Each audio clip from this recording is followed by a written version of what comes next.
hide away. Tomorrow will never be the same. There is so much hope in our hearts.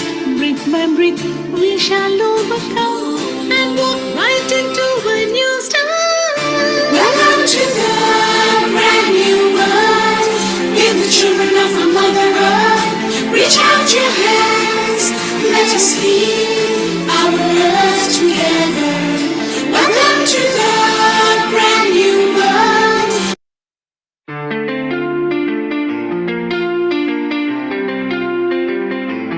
Global Namaste. Please join us this Sunday on a free global online episode post 10th World Ayurveda Congress, Digital Health and Ayurveda Perspective.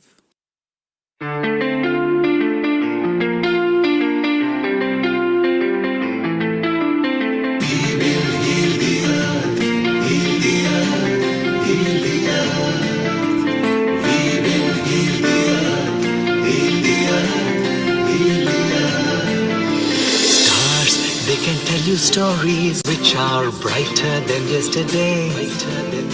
The streets have never been so quiet. The squirrels found a new hideaway. Tomorrow will never be the same. There is so much hope in our hearts. Brick by brick we shall overcome and walk right into a new start. Welcome to the brand new world. Give the children of our Mother Earth. Reach out your hands. Let us heal our earth together. Welcome to the brand new world.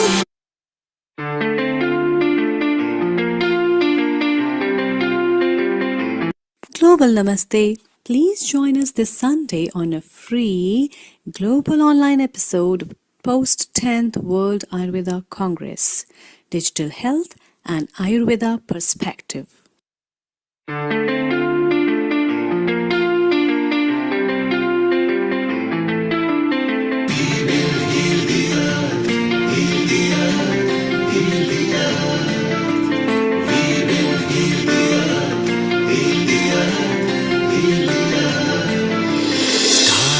They can tell you stories which are brighter than yesterday.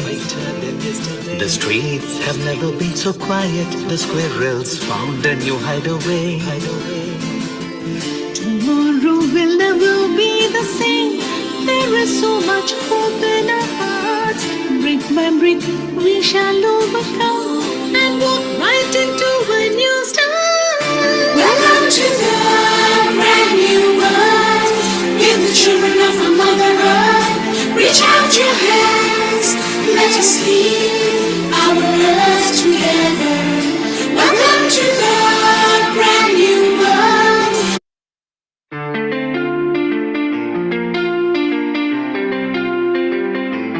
Global Namaste. Please join us this Sunday on a free global online episode post 10th World Ayurveda Congress, Digital Health and Ayurveda Perspective.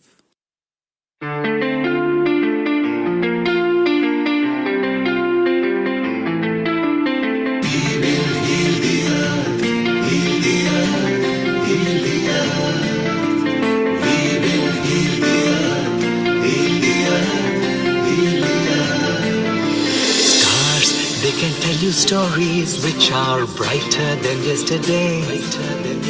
The streets have never been so quiet. The squirrels found a new hideaway.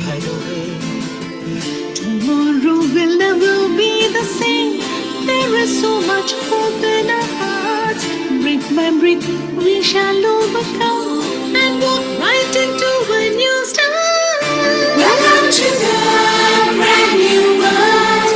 Give the children of our Mother Earth. Reach out your hands. Let us heal our earth together. Welcome to the brand new world.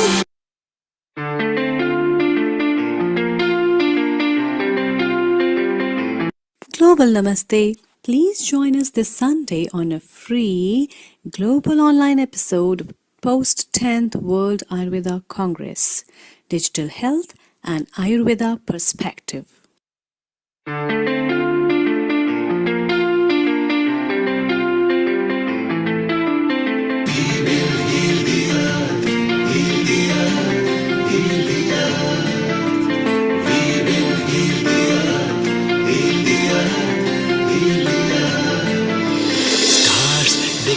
you stories which are brighter than yesterday. The streets have never been so quiet. The squirrels found a new hideaway. Tomorrow will never be the same. There is so much hope in our hearts. Brick by brick, we shall overcome and walk right into a new start. Welcome to the brand new world. Give the children of our Mother Earth. Reach out your hands. Let us heal our earth together. Welcome to the brand new world.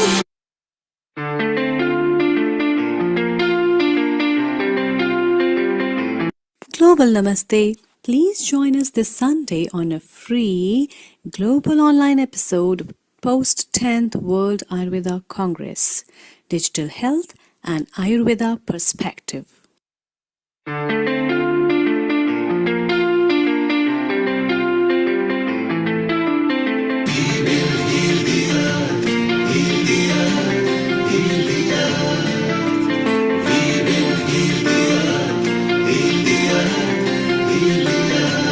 Stars, they can tell you stories which are brighter than yesterday.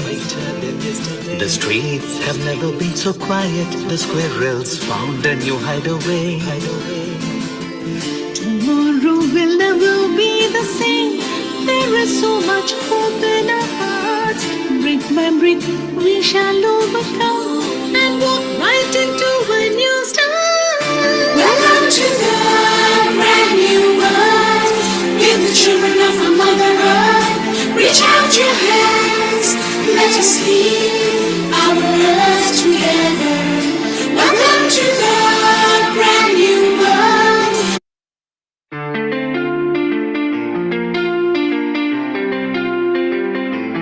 Global Namaste. Please join us this Sunday on a free global online episode post 10th World Ayurveda Congress, Digital Health and Ayurveda Perspective.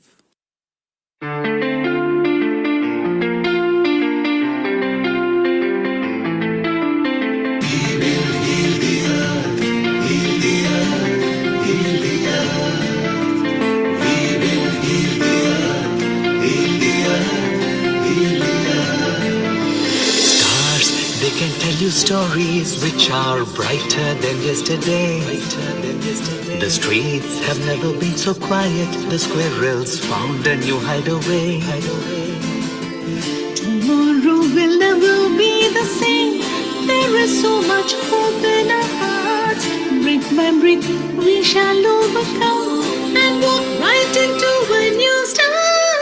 Welcome to the brand new world. Give the children of our Mother Earth. Reach out your hands. Let us heal our earth together. Welcome to the brand new world.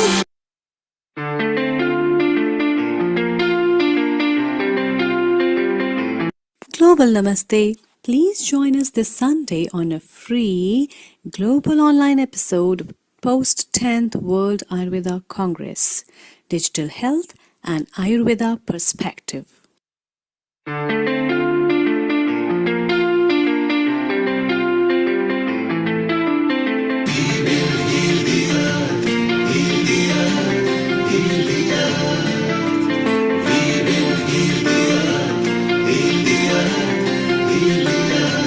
Stars, they can tell you stories which are brighter than yesterday. The streets have never been so quiet. The squirrels found a new hideaway. Tomorrow will never be the same. There is so much hope in our hearts. Brick by brick, we shall overcome and walk right into a new start. Welcome to the brand new world. Give the children of our Mother Earth. Reach out your hands. Let us heal our earth together. Welcome to the brand new world.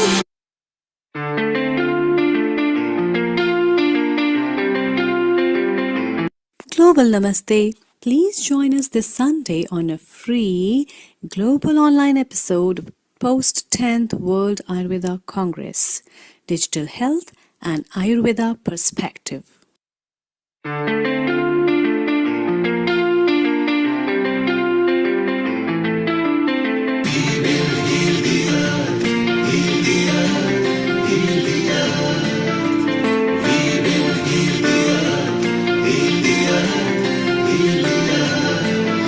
Stars, they can tell you stories which are brighter than yesterday. The streets have never been so quiet. The squirrels found a new hideaway. Tomorrow will never be the same. There is so much hope in our hearts. 10, 9, 8, 7, 6, 5, 4, 3, 2, 1. Double namaste. Good morning, good afternoon, and good evening to all the viewers of Healing Our Earth. This is Amrita Sharma welcoming you to another episode at Healing Our Earth. Today's episode is again a very special episode because it is dedicated on post 10th World Ayurveda Congress that was held on 12th to 15th of December 2024 at Dehradun in India. And to highlight the work that was done and to appreciate and acknowledge all that what was in this World Ayurveda Congress, we have this dedicated episode of today where we have experts from around the globe in the field of Ayurveda who have made a remarkable presence at the conference, as well as our expert potentials for the field, as well as for the progress in the field of Ayurveda. And that's why we will be coming shortly to you with all of them and also a lot of discussions, chit chats, and a lot more. But before that, let's dedicate today's episode to Lord Dhanvantri, the Dhanvantri Lord, which is the god of Ayurveda. Closing your eyes, taking a deep breath inside. You can hold any affirmation as your choice. Om Namami Dhanvantrimadideva Surasure Vandit Padapatmam Urvejara Rugubhai Mrityunashanam Dhataramisham Vibhidoshadhina Om Shanti Shanti Shanti.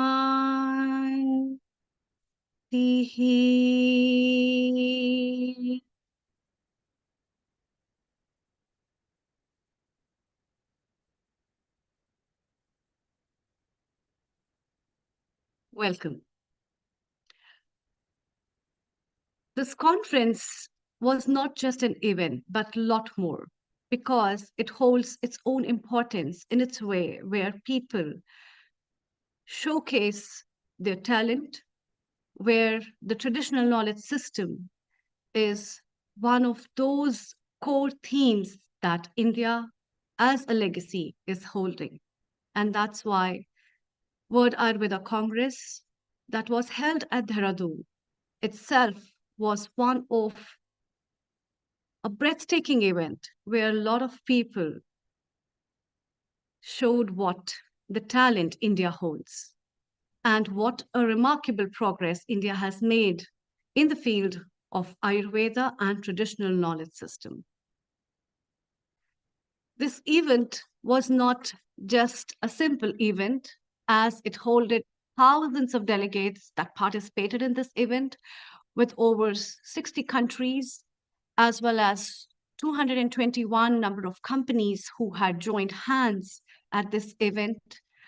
And free checkup was given to more than 4,000 patients with a conclave on various topics that ranged from wellness, well-being, environmental science in relation to health, digitalization, as well as much more that is yet to come and to be seen in Ayurveda. It was not just a conference, but as also an opportunity for a lot of people to communicate and have a mutual understanding and build relationships and collaboration for working and the progress of Ayurveda. And therefore, there was an expo and the fair where a lot of B2B, B2C entrepreneur programs, startups showcased themselves and presented what the wealth of knowledge India holds and what a potential. And with this, I really am honored to have all our guests today at Healing Our Earth. And on behalf of whole Healing Our Earth family, I'd like to welcome them. But foremost, the special guest of honor today is Dr. Venkat Joshi ji. Dr. Venkat Joshi ji is one of those eminent persons in the field of Ayurveda who have brought laurels to Ayurveda, not only in India, but in many countries. And that's why it is our privilege to have him today with us as a part of our Healing Our Earth family. Before I invite him to say more, Dr. Venkat Joshi is PhD in herbal pharmacology and he is MD in Ayurveda. He currently is a director of Association of Ayurveda Academy, as well as European Ayurveda Association in France, Croatia, and is also a prominent personality as well as a very good human being in himself. And I would not say much more than that, but let's hear from him. Global Namaste, a very good evening to you, Dr. Venkat Joshi ji. Namaskar. Global Namaste. Welcome to you all with this wonderful post World Ayurveda Congress meet. And it is for true from UK, the first ever Ayurveda degree programs have been started long ago, 2 decades ago. And that was so fascinating to see. Wonderful programs of BA Honors Degree Ayurveda program in Thames Valley University under the auspices of the noble guidance from Dr. Manipal Akanda of Higher Education, BM Hegde, none other than the biggest cardiologist who used to come UK and USA.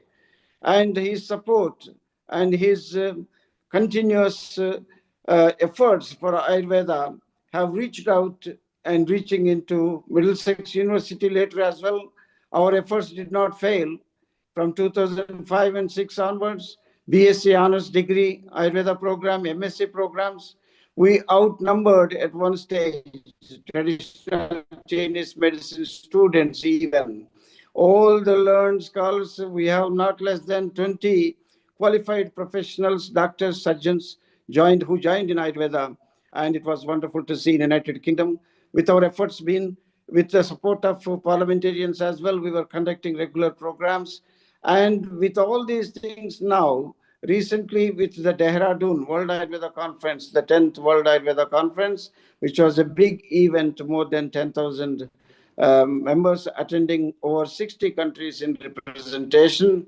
And there was international delegates, assembly and forum, and a united front into the association of associations is established, and it is working towards for the globalization of this Ayurveda, well reaching from in front as all the traditions should reach for the oneness into the one health and one nation policy of our beloved Honorable Prime Minister. And for these efforts, our association in United Kingdom and from France, Europe Ayurveda Academy, under the auspices of course, my colleague Dr. Suresh Swarnapuri, and first ever outside Bharat have been accredited by Ayush Ministry. So our curriculum and courses and the educational activities all are being registered under Rashtriya Ayurveda Vidyapit an autonomous body under Ayush Ministry. So we are looking forward now to re-enter into the university structure, and that is our priority, and to enrich the knowledge for the younger generations to carry this torch ever to glow for the mighty, mighty futuristic form of the oneness of this health into the prevention and as well as betterment for communicable disease, non-communicable diseases. And Ayurveda is offering in the different aspects of the lifestyle changes and recommendations from Ayush Ahar, which is the biggest gala now going on. And this is what the global Namaste and Healing Earth is a part of our journey into the UK for future hosting a big event under Neil Kumarji and as well as Dr. Amrita is supporting well. I welcome you all for this wonderful meet. I look forward to hear all the participants over here and with all the names you can, Amritaji can talk about Judge Beria.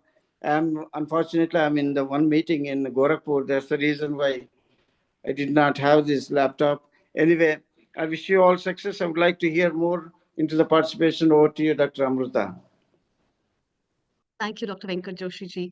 As you are the lead of today's episode, and it's really a privilege to have you talking about and especially about the accreditation that the institute has got through Rashtra Ayurveda Vidyapeeth outside India, which is one of the remarkable things that I think every practitioner aims to and is a dream for, to bring Ayurveda at the global platform. And with that, it's time to welcome other guests. So thank you very much, Dr. Venkat Joshi ji. Please stay online and stay with us. We'll be inviting our next guest, Dr. Harsha, who is from Germany, but presently is in India because she was a part of the 10th World Ayurveda Congress. And she's a speaker, she's an author, a doctor. She helps execute people become more healthy and tells them the vital tips. And she is author of many, many books I can see. And she herself holds a lot of things because she is an engineer for production technology and also a lot more. And she offers online consultations. Global Namaste and most welcome, Dr. Harsha. You. So what can I share? I will share first. It was an amazing congress in Dehradun. I felt so revitalized in Ayurveda. I mean, we are anyway globalizing Ayurveda, as I'm the president of European Ayurveda Association, and I'm just on fire for Ayurveda. So I found it an amazing step, which was done through digital health and Ayurveda. So it is like we will have new innovations. What is already used like in the allopathy, we will use in Ayurveda, and we will be so advanced. And this was amazing to see and to hear. And even the observatory, which is planned, so we can share data, we can share research, so we can internationally work together. This I found amazing. And then there was founded the International Association of Associations. And this will be very helpful for sharing data. So the educational standards, the product regulation, the research. So it will be very easy to get into every country. So we have all the associations in different countries. And this, with this Association of Associations, it will be much easier and much faster to share the data. Then more research has to be done, of course. And yeah, we need research. We need to have the universities, the medical universities in our research. So this means what is my personal, I don't know, my love, my life is now a project which I like to share with you. So we are, I'm the project manager to integrate Ayurveda in the acute mental hospital. And this is something really new, and I really love it because it can be a pilot project for all the psychiatric hospitals in the world. And of course, we need to do research. So the university told me already, the clinic in Chatras in East Germany, no, we don't have money. So, okay, we will need to have sponsorship. So to show the world how effective Ayurveda is when we give some Shodhana therapies, when we give the right nutrition to the patients, so they won't feel all these bad, heavy side effects from the drugs, so we can use lesser drugs. And this will be very valuable even for the insurance companies who have to pay for them. So what I like to see is like Ayurveda in every hospital.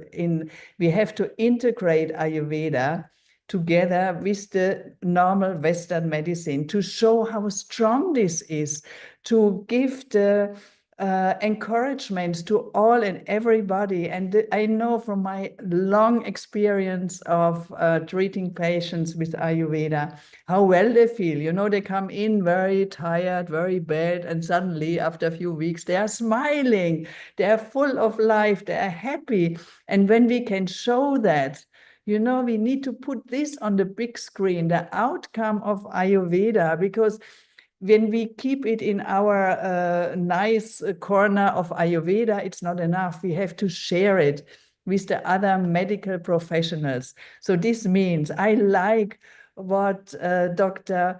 Vikanta Joshi does, and that his beautiful study program got accredited by Ayush. That's so amazing. But what else we need, we need to teach all the medical professionals. We need to have lots of nutritional advisors. We need Ayurvedic health consultants who go in the other levels of Ayurveda. Not everybody is a doctor. So we need to put it out in the kindergartens, in the schools, in the companies, in the old people's home, in the hospice. So, because if people eat the proper food and do little things, a little bit of yoga, a little bit of pranayama, a little bit of meditation, you know, this gives such a good life. So I was accompanying people when they died. So I was there and we prepared them with Ayurveda, and they would leave so easy and not this holding back. So this I wanted to share with you. If you have any other questions, I'm ready to answer. Amrita. Thank you.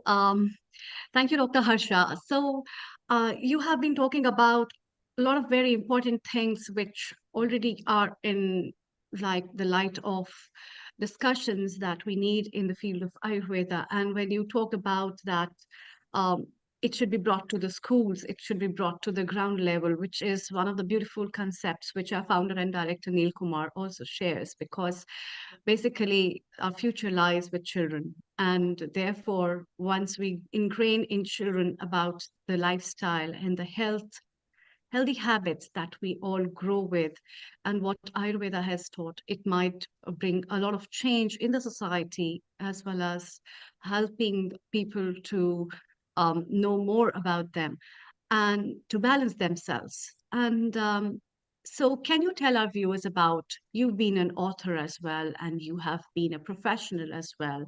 What all things do you do in your setup of clinic, and what kind of patients do you approach your place? And what is the situation, because you're from Germany, and what is the present current situation about Ayurveda and the practices of Ayurveda that you have felt? Over to you. Thank you. So at the moment, I was leading a Panchakarma clinic in Germany for 25 years.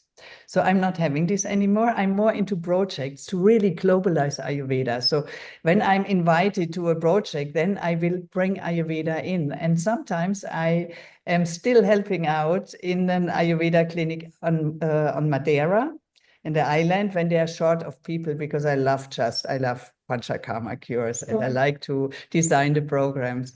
So this is what I'm actually doing. What was the other question again? The other question was, what kind of scenario do you think is Ayurveda holding in Germany? Like, what do you feel? Yes, People Cecilia. like Ayurveda? Do they know what is the popularity status of Ayurveda in Germany? What have you found? Right Thank you. now, it's not where we want to be. Right now, it is that medical doctors can practice Ayurveda freely, or health practitioners, so they can do it, but in a private practice.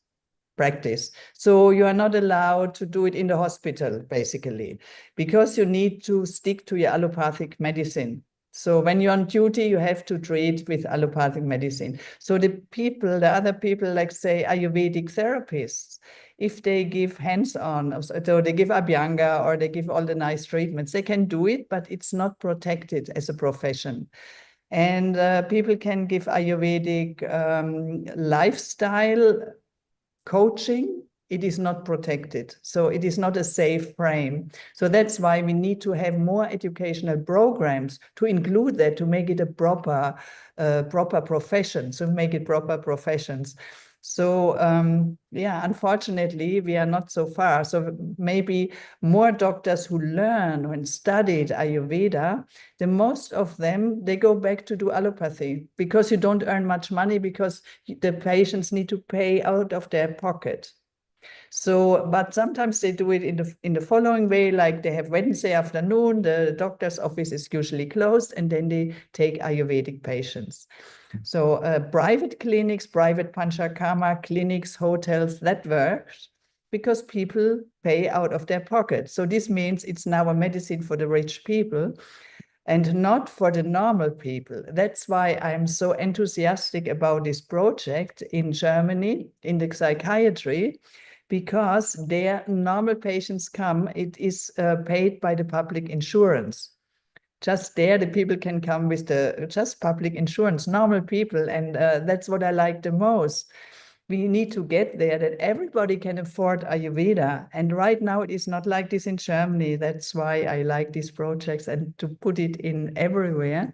So because it makes the whole society healthier and happier.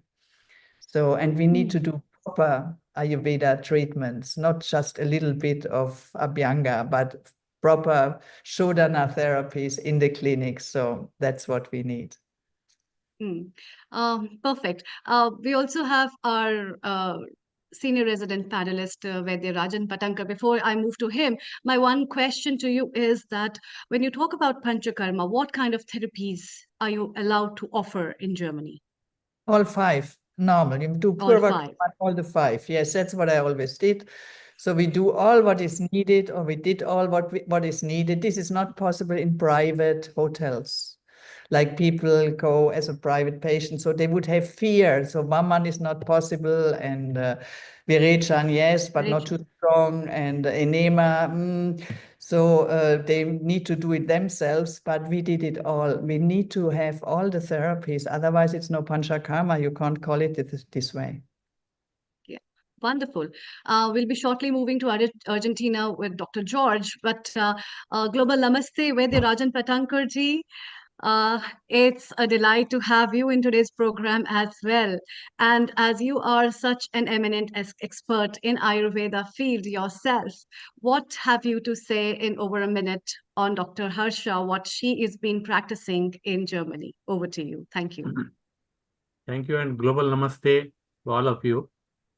I would like to share that the authentic and the specified Ayurveda should be taught or should be percolate all over the world is, I think, so need of the hour. And in my opinion, integration should be, we know all the strengths and weakness of each pathy, and that is what integration is, in my opinion.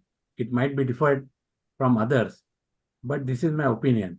So documented and authentic Ayurveda should be taught or should be facilitated to all the people, not only in Germany or in Europe, but all over the world. That is my opinion. So thank you very much. Wonderful, wonderful. Great efforts, Dr. Harsha. Please stay around, and Vaidya Rajan Patankaji, it's time to move to Argentina, where we have our guest, Dr. George Vera. So let's together welcome him. Global Namaste to you. He is Director of different postgraduate courses in Ayurvedic medicine during the last 25 years, including Argentine Medical Association, Argentine Catholic University, and University of Gran Rosario.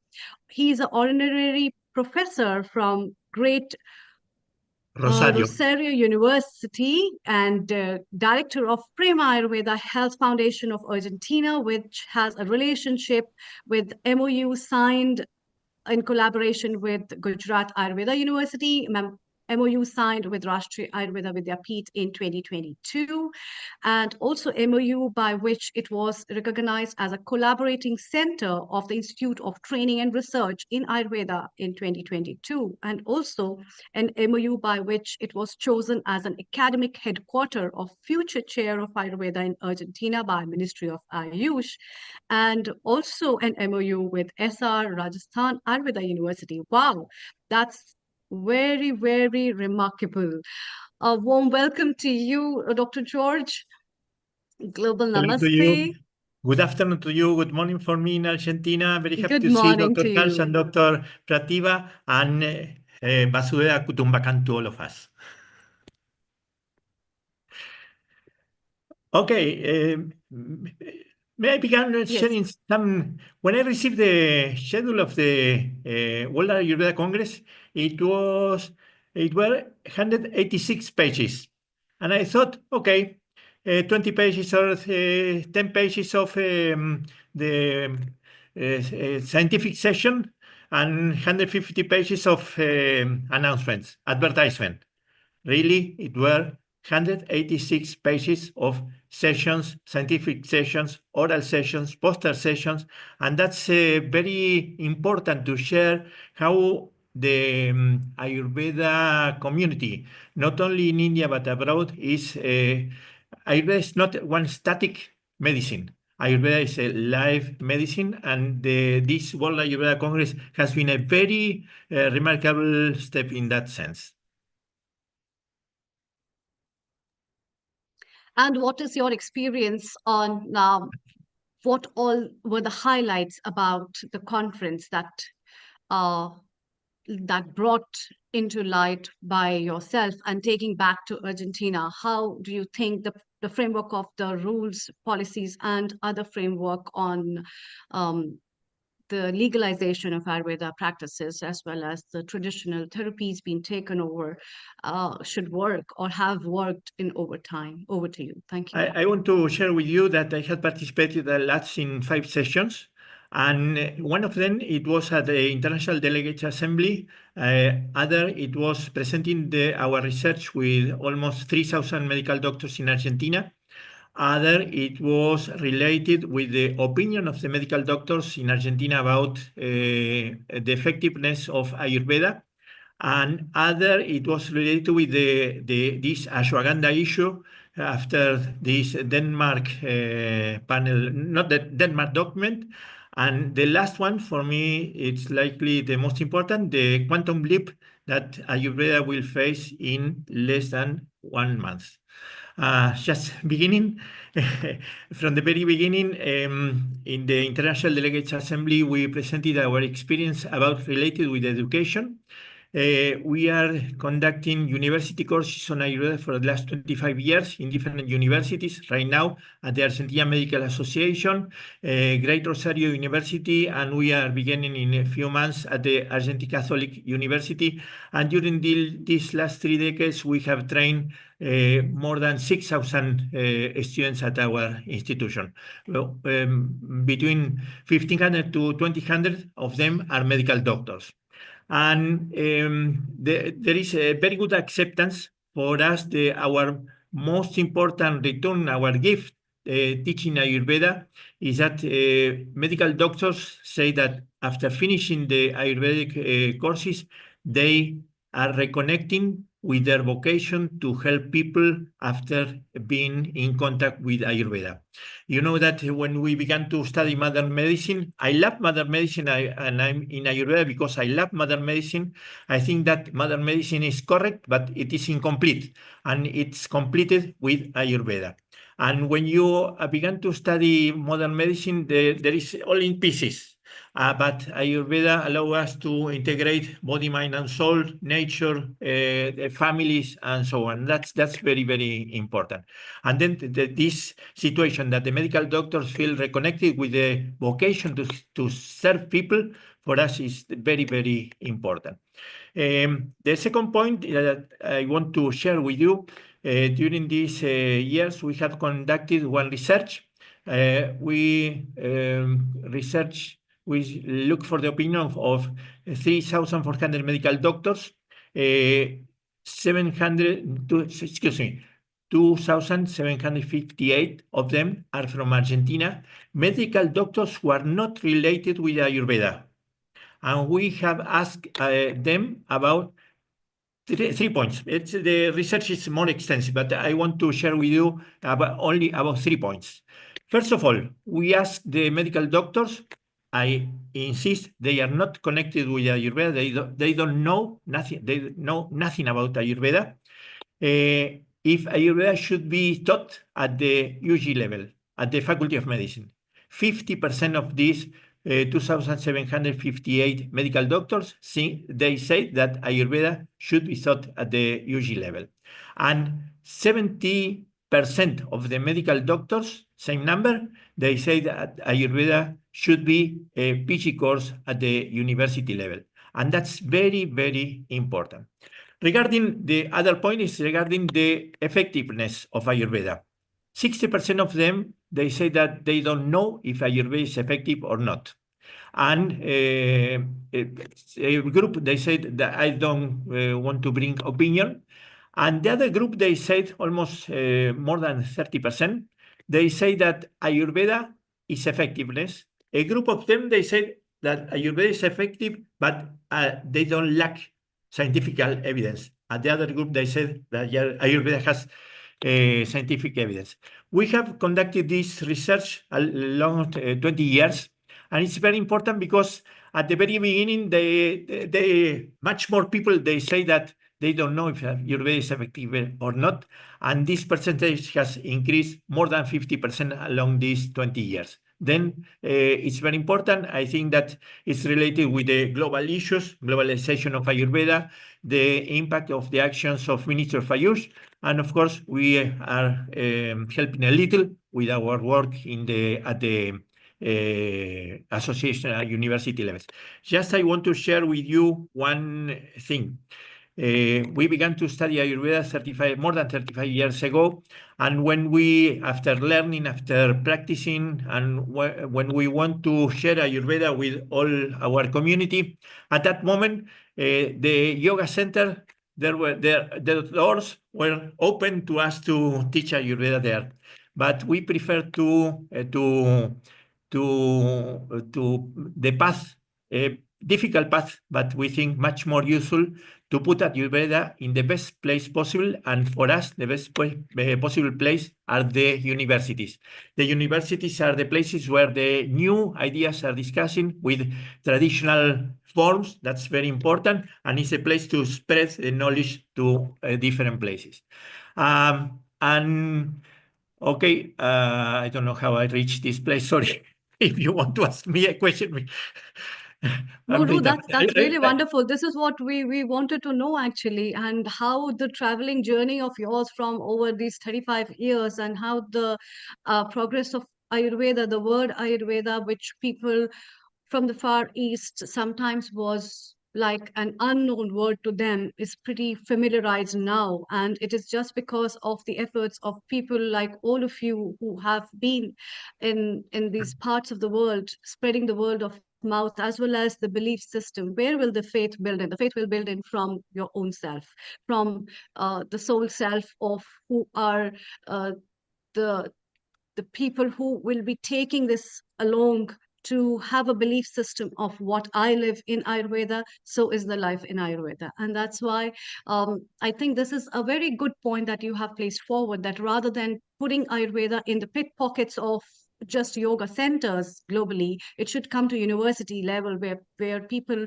really start up with the research work, and people put in their efforts to have an work with the academy where people can work and think more about it.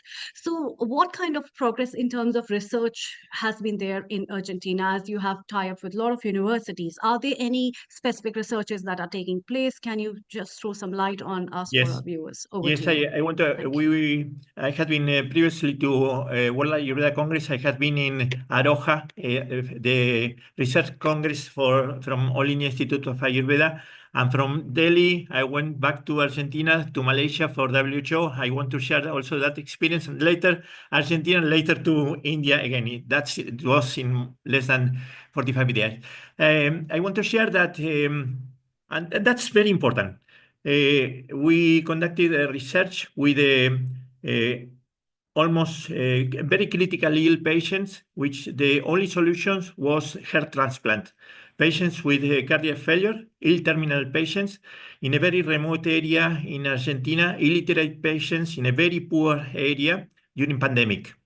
And these patients, they have only the option of very expensive medicines, which is not possible for them, or whatever. And we conducted research, including 57 patients. It's a good number. Of course, this is not double blind. This is not, that's only a beginning work. And 32 patients, they wanted to be included in this Ayurvedic protocol. This Ayurvedic protocol has dinacharya suggestions and also nutritional suggestions with the adaptation to the Argentinian food for the very low income people in the almost 1,000 kilometers from Argentina. That's that with our local food. And 25 person, they say, no, we will continue with our food. This was during pandemic. And of these 25 patients, 8 patients died during the first 6 months of the non-treated, non-Ayurvedic group. And only 2 patients of these 32 patients from the Ayurvedic group. And we've seen other very low requirement of hospitalization, better maintenance of the dry weight. You know that for cardiac failure patients, they manage well the water, they produce edema, Yes. and so on. And we are conducting also one other research with 500 patients in other province which have lost hearing, and we are looking which are the prakriti and vikriti in this situation, and we are producing with that. That's some of our work, and I want to share with you, I don't know if now or if you want to Yes, progress please. to other, about Ayurveda and Danish report, and also the quantum leap that I want to share with this Please Ayurveda share. community. Please share, as we shortly will be moving with Vaidya Tapanji. But yes, Okay. please share. Okay, I'm certainly sure that almost us know about the Danish report and the effects that they are having in the European community. And All Institute of Ayurveda require us to produce a opinion about that. And I presented that. They invited me at the panel session on ashwagandha at the World Ayurveda Congress. And I began that session saying that I will speak about facts, not about opinion. And the situation that the facts that I want to share with you, that this work has been published in Journal of Ayurveda Research. You could find it in different portals. There are 69 references from Danish report. 4 of them are from the Predatory Journal. Ayurvedic Pharmacopoeia of India being available in internet and different very well known and good reference are not mentioned in that book. 17 references of these 69 references are scientific works conducted not with ashwagandha root, but with ashwagandha flowers, seeds, or leaves, which are not appropriate following the monography of Ayurveda Pharmacopoeia of India. other scientific works presented at the Danish report, they are conducted with excerpts, but excerpts that had not been followed. The two monographies that are available in Ayurvedic Pharmacopoeia of India, Volume 8, about hydroalcoholic or alcoholic extracts monographies. Then, of course, they are not also valid. And there are 12 references, including 20 different projects regarding the use of ashwagandha and conducting toxicological research. Every one of us should take between a liter and a half or 2 liters during the day. That's normal. Some research have been given to the poor animals, the equivalent to humans, 60 liters per day. Of course, we know that Ayurveda says that every single product in the universe could be food, could be medicine, or could be poison. Of course, if every one of us took 60 liters of water, we will be mad, crazy, and in the hospital. That's a very important, and there are documents in the Ayush Ministry that I suggest you to go to there, and you will have very important information about this Danish report that should be considered seriously. And Danish report, they say that Ayurveda is abortifacient.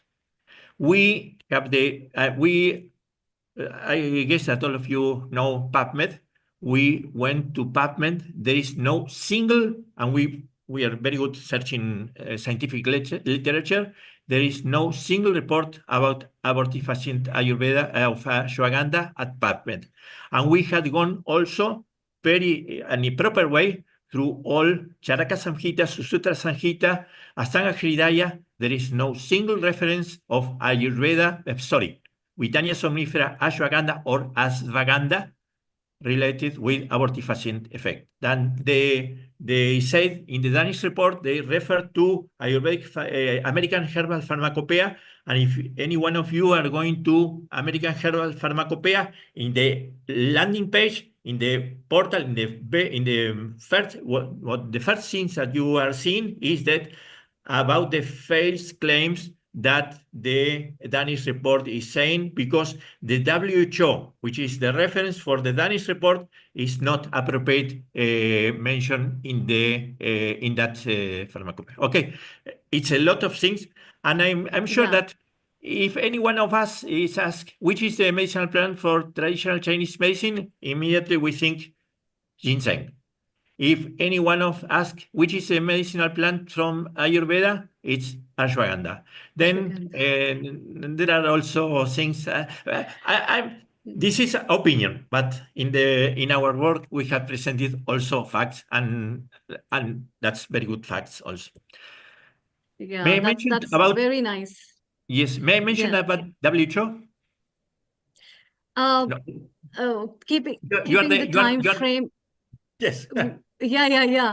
But then this is one of the very important things. Sometimes we say no, that partial knowledge is more dangerous than not knowing anything actually. So some aspects are coming from there, and then a lot of people not knowing certain things can claim a lot of things, and the reports can go. And ashwagandha as a herb, known to be an icon of Ayurveda, is not really just one part of it, but it's very vast, and that has to be cleared. And that is why we have stalwarts like you all who are there to share with us all these things and facts and figure of what's the reality and what's behind.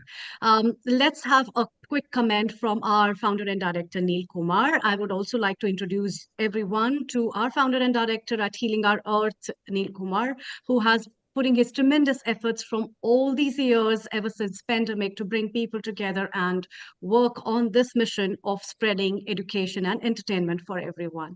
Global Namaste to you, Neil Kumar. A very warm welcome as well. And please meet Dr. George as well as Dr. Harsha from Argentina and Germany, respectively. Thank you. Over to you. A global namaste to you, Dr. Amrita, and A big greetings to Dr. Harsha and Dr. George. I want to ask a quick question to both of you in Argentina. And although Dr. Harsha is in India at the moment, for Germany, in a quick question before we go to Vaidya Tapan Kumar in India, is the import of Ayurveda products restricted in the country of Argentina, and are there any regulations? Ladies first, Harsha. So he asked Argentina, but I can start if you wish so. Sure. Yes, it is restricted in Germany. So sometimes one plant is not possible to import than one other plant. So right now we can import still ashwagandha, but we can't import neem.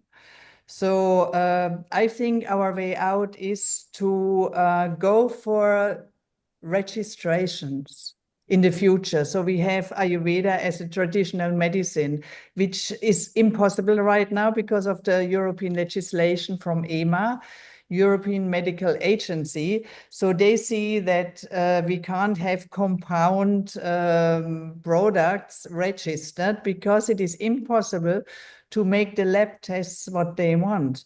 So one would need to change the legislation. But I think in the long run, we need it as medicines, not as food supplements. So we are on a safer side so that we can do proper research at the universities and get more respected with Ayurveda, because when we say, okay, we give some food supplements right now, we are all happy we got it as food supplements and we are using whatever we can use. But it is very difficult and we need to make many tests, so the medicines get expensive because they require so many tests, bacteria and not only heavy metals. So and they want it for every batch in Germany. So it is getting really costly and we want to have it as a mainstream medicine. So it should be cheap, it should be available. And so it needs to be clean from India, it's clear. So maybe some tests need to be required because we have seen that heavy metal contamination was there where it shouldn't be. So it needs to be safe, that's clear, but we need to find a new way. And it will be not only for Ayurveda, but for every traditional medicine, because Ayurveda doesn't get treated in a different way than other traditional medicine. Even traditional German herbal medicine is in the same boat. So they try to cut it off, to cut it out. Even homeopathy, they want to get rid of it. So because they want to favor allopathy only, allopathic drugs. So you see, we are doing a continuous dance in Ayurveda to use this, what we have available. We are careful, we need to check it, we need to test it. So Thank that's you. from the German side. Thank you, Dr. Harsha. So Dr. Harsha in Germany says that, yes, they need to be regulated. We need to work towards there. Dr. George in Argentina, what is the situation in Argentina? Are they more relaxed or is it very tight over there too? I want to share with you more than 25 years ago when we approached the chief of our ANMAT, this is our local FDA, she said, you will walk upon my dead body before Ayurvedic medicines will be registered into Argentina. Yes, that's true. Less than 2 months ago, at the celebration of Ayurveda Day at the Argentinian Medical Association, it was the new director of ANMAT, our local FDA, and she was very happy and very glad, and she produced very good comments about Ayurveda, and that's the future. Right now, we have 28 Ayurvedic extracts legally imported from India. We are not happy with the things that are sold into internet because we are not sure what is what is they are selling, the concentration and so on. And these legally imported extracts could be prescribed legally by the medical doctors. In Argentina, I don't know, there are different regulations depending on the country. In Argentina, medical doctors are not allowed to sell medicines in their consulting offices. They should go to the specific and legally recognized pharmacy stores, and the medical doctors and also the patients that are using these legal imported extracts are very happy and they are seeing the benefits of their prescription. Thank you, Dr. George. We'll be back with you in a multi-chit chat. Over to you, Dr. Amrita. Let's call Dr. Vaidya Tapan Kumar in India. Over to you. If you could unmute yourself, please. Thank you. Yes, thank you, Neil Kumar. Thank you so much. Global Namaste Vaidya Tapan ji. Can you make your camera landscape? Agar aapka screen, can you change? This? Yeah. Is it one fine? more time. No, one more time, please. One more time.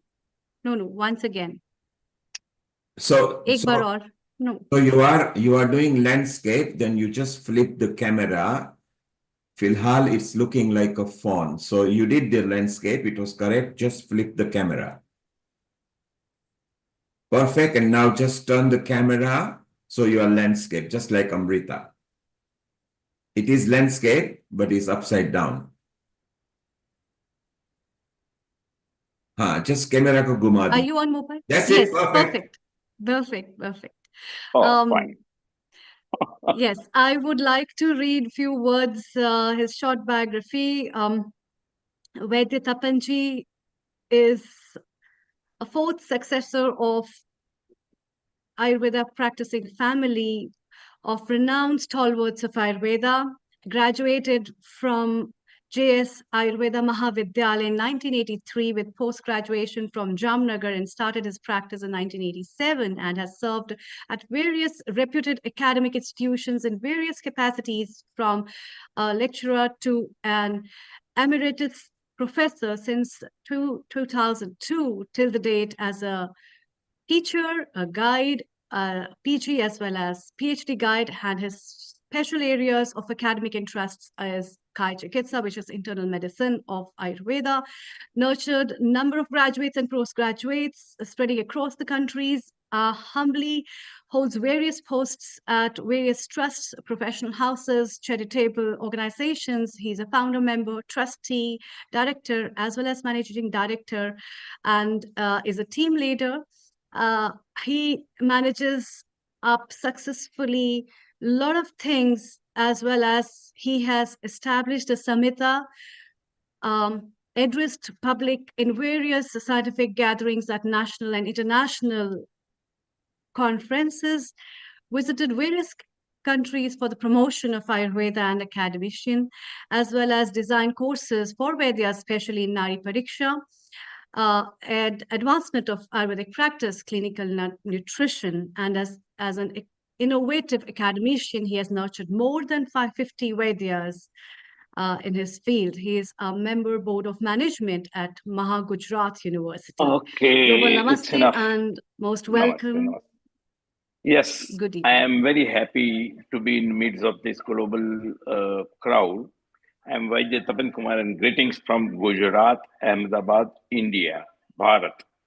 And we, at the eve of this wonderful gathering, on the behalf of India, I welcome all you to the wonderful global, rather cosmic event called Maha Kumbh, starting from tomorrow. So please enjoy the spirituality and wisdom of Ayurveda and India, Bharat, starting from tomorrow. Let us come to the topic. I have been engaged in designing treatment protocols for acute myocardial conditions and malignancies since last 3 decades of my tenure as a consulting physician of Ayurveda. I initially for 10-15 years tried to help the AMI patients and thrombolize them with Ayurvedic protocols, and even I had to reach to the home to treat the patients of acute myocardial infarction, and I managed it with Ayurveda principles and Ayurvedic medicines. That was my first tenure of career for 15 years altogether. Since 1998, I am at the feet of my Sadguru Mahanandanand Tirth.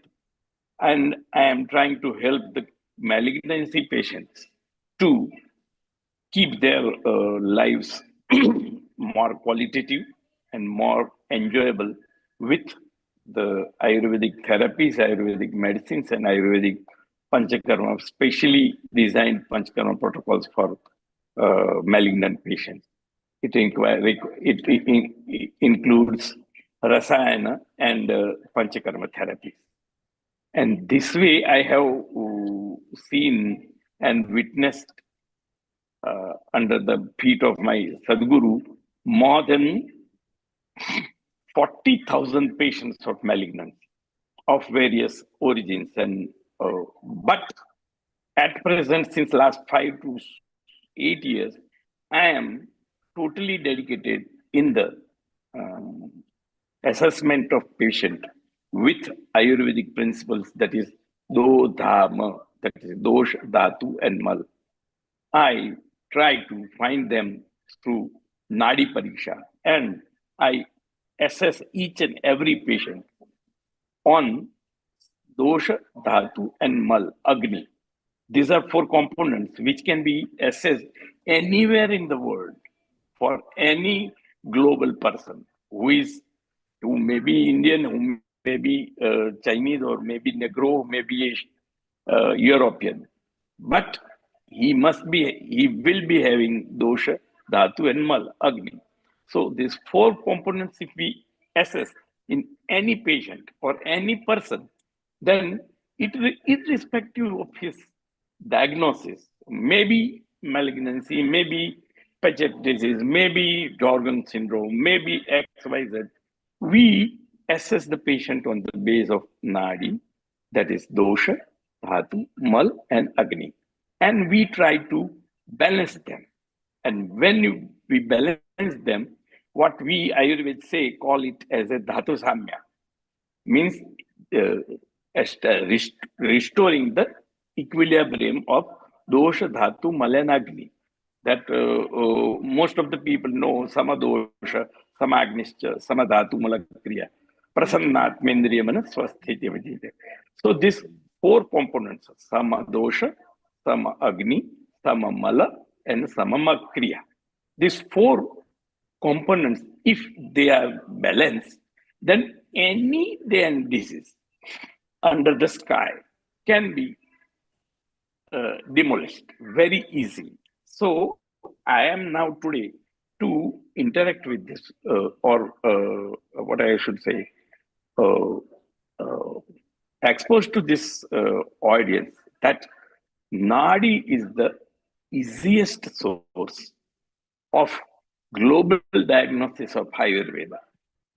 You can diagnose anyone's dosha. He may be Argentinian, he may be European, maybe Indian, maybe Chinese, maybe XYZ. But you can diagnose Vata, Pitta, Kapha, Rasa, Rakta, Mans, Med, Asti, Majja, Shukra through Nadi, and Mala through Nadi. And we can equilibrate, because when we are talking of one earth, one health, then we should have a common minimum. Earth is composed of Panchamahabhuta, and we also are composed of Panchamahabhuta. Then, and Panchamahabhuta, when is entered into the body, then they become dosha, dhatu, and mala. So we can balance dosha, dhatu, and mal in 4 categories, and that way we can re-establish, restore dhatu samya. That is means sama dosha, sama agni, sama dhatu, malakriya. This can be done by Ayurveda very easily, irrespective of any legal restrictions at any level. You can find out if there is an Asclepiaceae family plant in your country. Say about Argentina, you have Asclepiaceae family plant. Then you go for the Asclepiaceae plant of India, or their Rasa, Guna, Virya, Vipaka, and Prabhava. And most of the rest of the world's exlipidity plants will be having the same effect of dosha, dhatu, and malagni. So it is easy to find out an Argentinian plant which can work. Now you can understand Solanaceae. Solanaceae is a plant family. It is working on vata. This ashwagandha also is Solanaceae, and Solanaceae is working on vata. Axlepidiaceae is working on kleda. In that way, you can find out Anacardiaceae is working on cell biology. In this way, a family Rasaguna Vidya Vipak is established, then it is very easy for everyone to treat the patient in their vicinity. If somebody is in China or somebody is in Uzbekistan, then he can identify a plant, its family, and similar family plants in Ayurvedic Materia Medica and match the Rasaguna Virya Vipaka and effect on dosha, effect on dhatu, effect on agni, and then he can treat it. Irrespective why he should be interested in ashwagandha from here, then we will produce a vacuum of ashwagandha over here in India. If the whole world is demanding for ashwagandha, then what India will do without ashwagandha? So you should find out Argentinian pharmacopoeia with vata, pitta, kapha, or dhatu, or mala and agni effect, and then you start. So at present, today, if we want to develop a one earth and one health, then we have to go for dosha, dhatu, mala, and agni, nadi pariksha, and assessment of each and every plant of your country in the perspective of dosha, dhatu, mal, rasa, guna, virya, vipak of Ayurveda. And then it can be globally practiced. So the principles of Ayurveda, dosha, dhatu, mala, agni, these are to be explored, these are to be assessed in each and every patient of the world, and we can treat by either Ayurvedic of India or Ayurveda of Germany, Ayurveda of Argentina, or Ayurveda of Turkmenistan. The whole world is full of herbs, as presided with, provided that we interpreted them into dosh, dhatu, and mal, then there will be no problem. You can utilize your herbs on the base of dosh, dhatu, and mal of your country's patients. Ayurveda depicts yasya desasya yo jantu tajjam tasya aushadam hitam. Means if you are Argentinian, then the medicines or the medicinal herbs of Argentina will be the suitable most.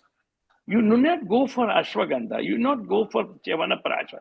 They are for Aryavarta or Indian subcontinent. They are suitable for Indian subcontinent. European herbs can be interpreted in Vata, Pitta, and Kapha, Dhatu, and Mala, and Agni, and then can be utilized in their country. So, thank you. Irrespective, in that way. Vaidya Tapan Kumar, you have made a very good statement here.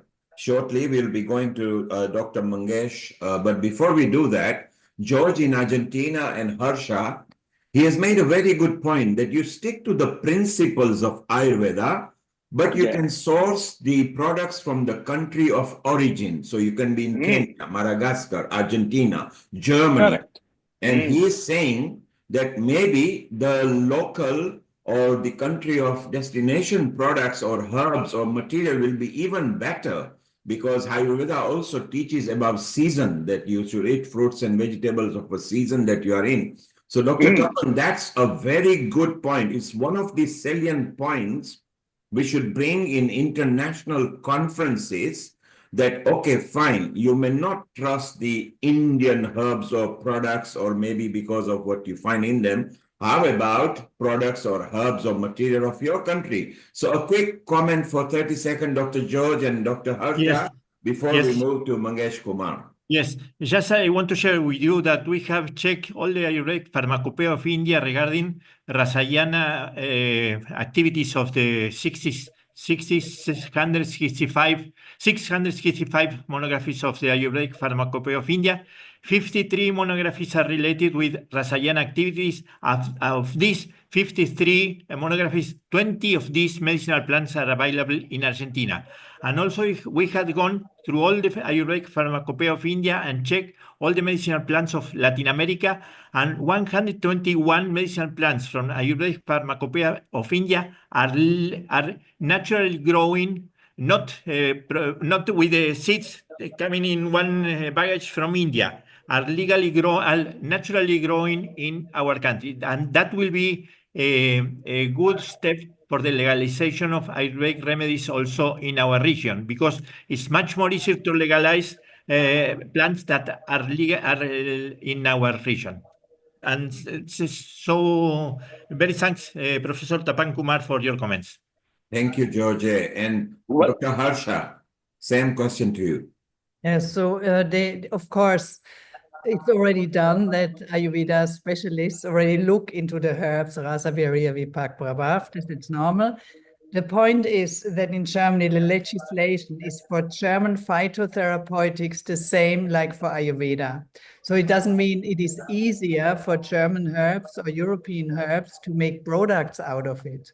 So we look at the same restrictions, because basically the medicine is led by allopathic medicines. And so it's a good idea. It's a beautiful idea. And I think we should enrich it to Ayurveda, to use herbs which grow in our areas.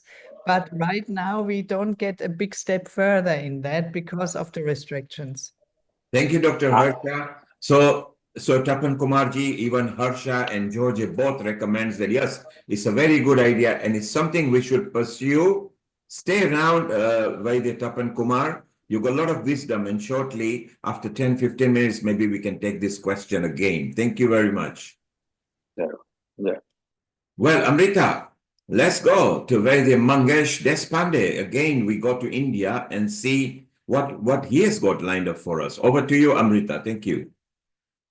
Thank you, Neil Kumar. Thank you, Vaidya Tapan Kumar ji, for your insight and light. I think this is really very important for us to know and to work on things. It is a really nice insight to know about how does the dhatus, the malas, as well as the doshas work together through the Nari system. We'll have a more chit chat and discussion on that, but for time frames, let's move on.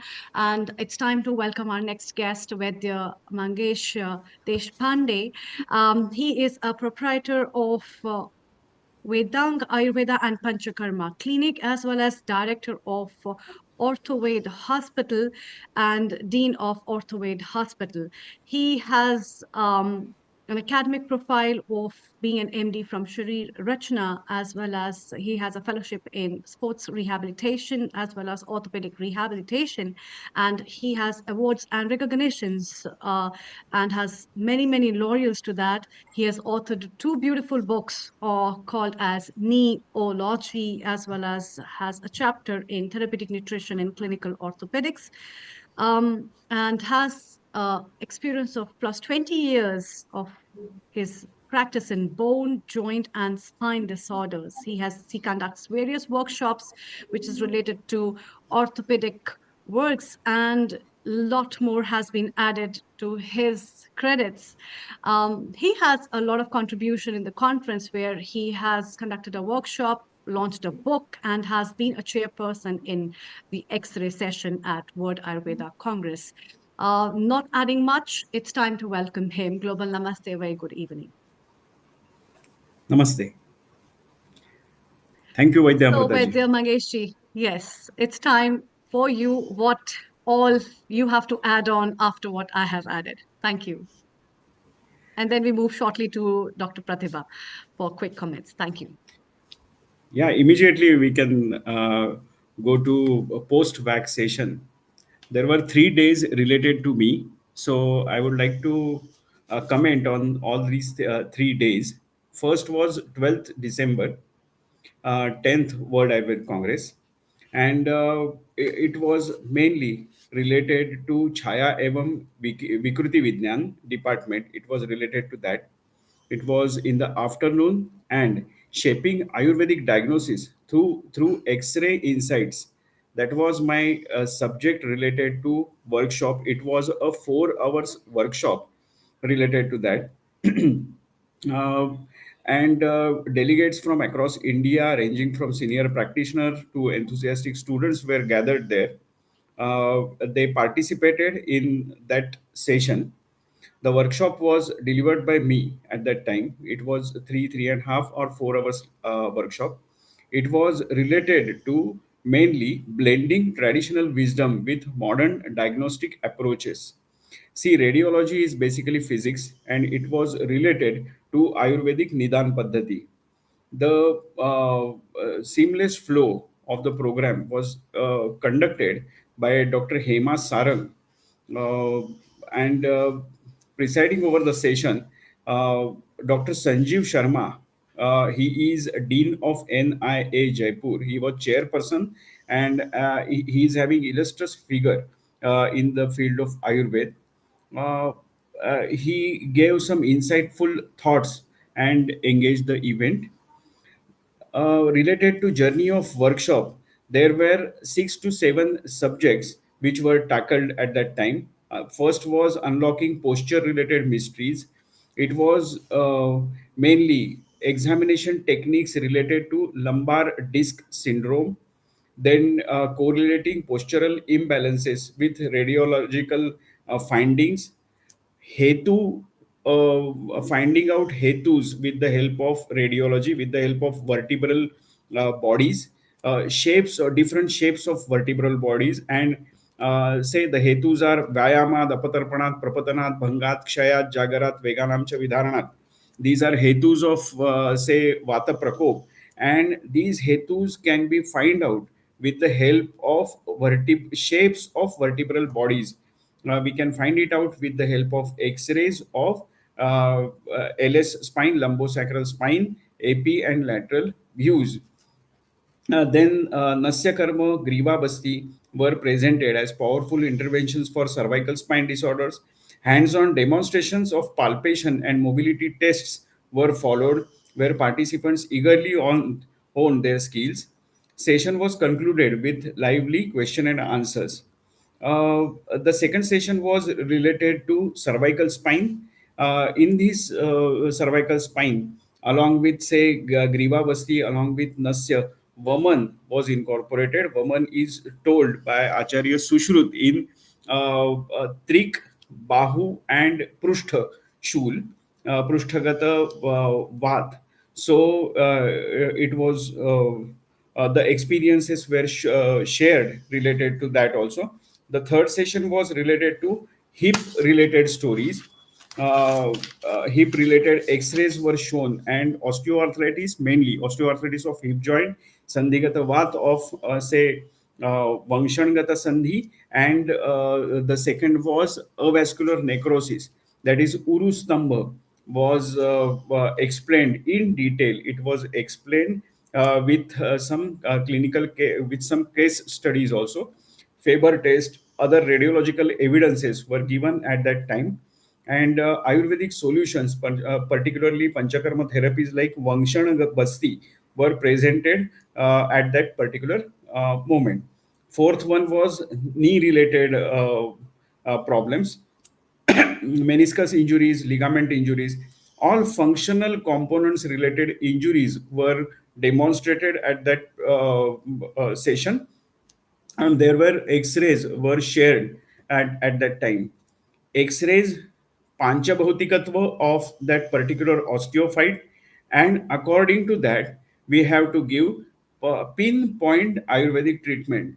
So there were 6 7 different x-rays of knee joint, mainly related to osteoarthritis, but there are stages of osteoarthritis: degree 1 2 3 4 5, and all the degrees, according to the degree of osteoarthritis, Ayurvedic Nidan was changing. First was Asthigatavad, then Asthavruttavad, Asthi Manjagatavad, Sandhigatavad with Asthikshay. All the Nidan were different. Every time it is not osteoarthritis, is not Sandhigatavad. It was told in that session. Fifth was shoulder mystery, frozen shoulder, impingement syndrome were taught at that session. And with the help of X-rays, Bhagna Chikitsa plus bursitis, how to treat with the help of Ayurveda was detailed. It was detailed, shown in that shoulder mystery. Sixth session was related to wrist and ankle chronicles, say Decker vein syndrome, carpal tunnel syndrome, ankle sprain, different ankle sprains were told in that a particular session. Murmur therapy, a demonstration of murmur therapy was given by me at that time, and uh, prognosis was told in that particular session. Take what were the takeaways, key takeaways.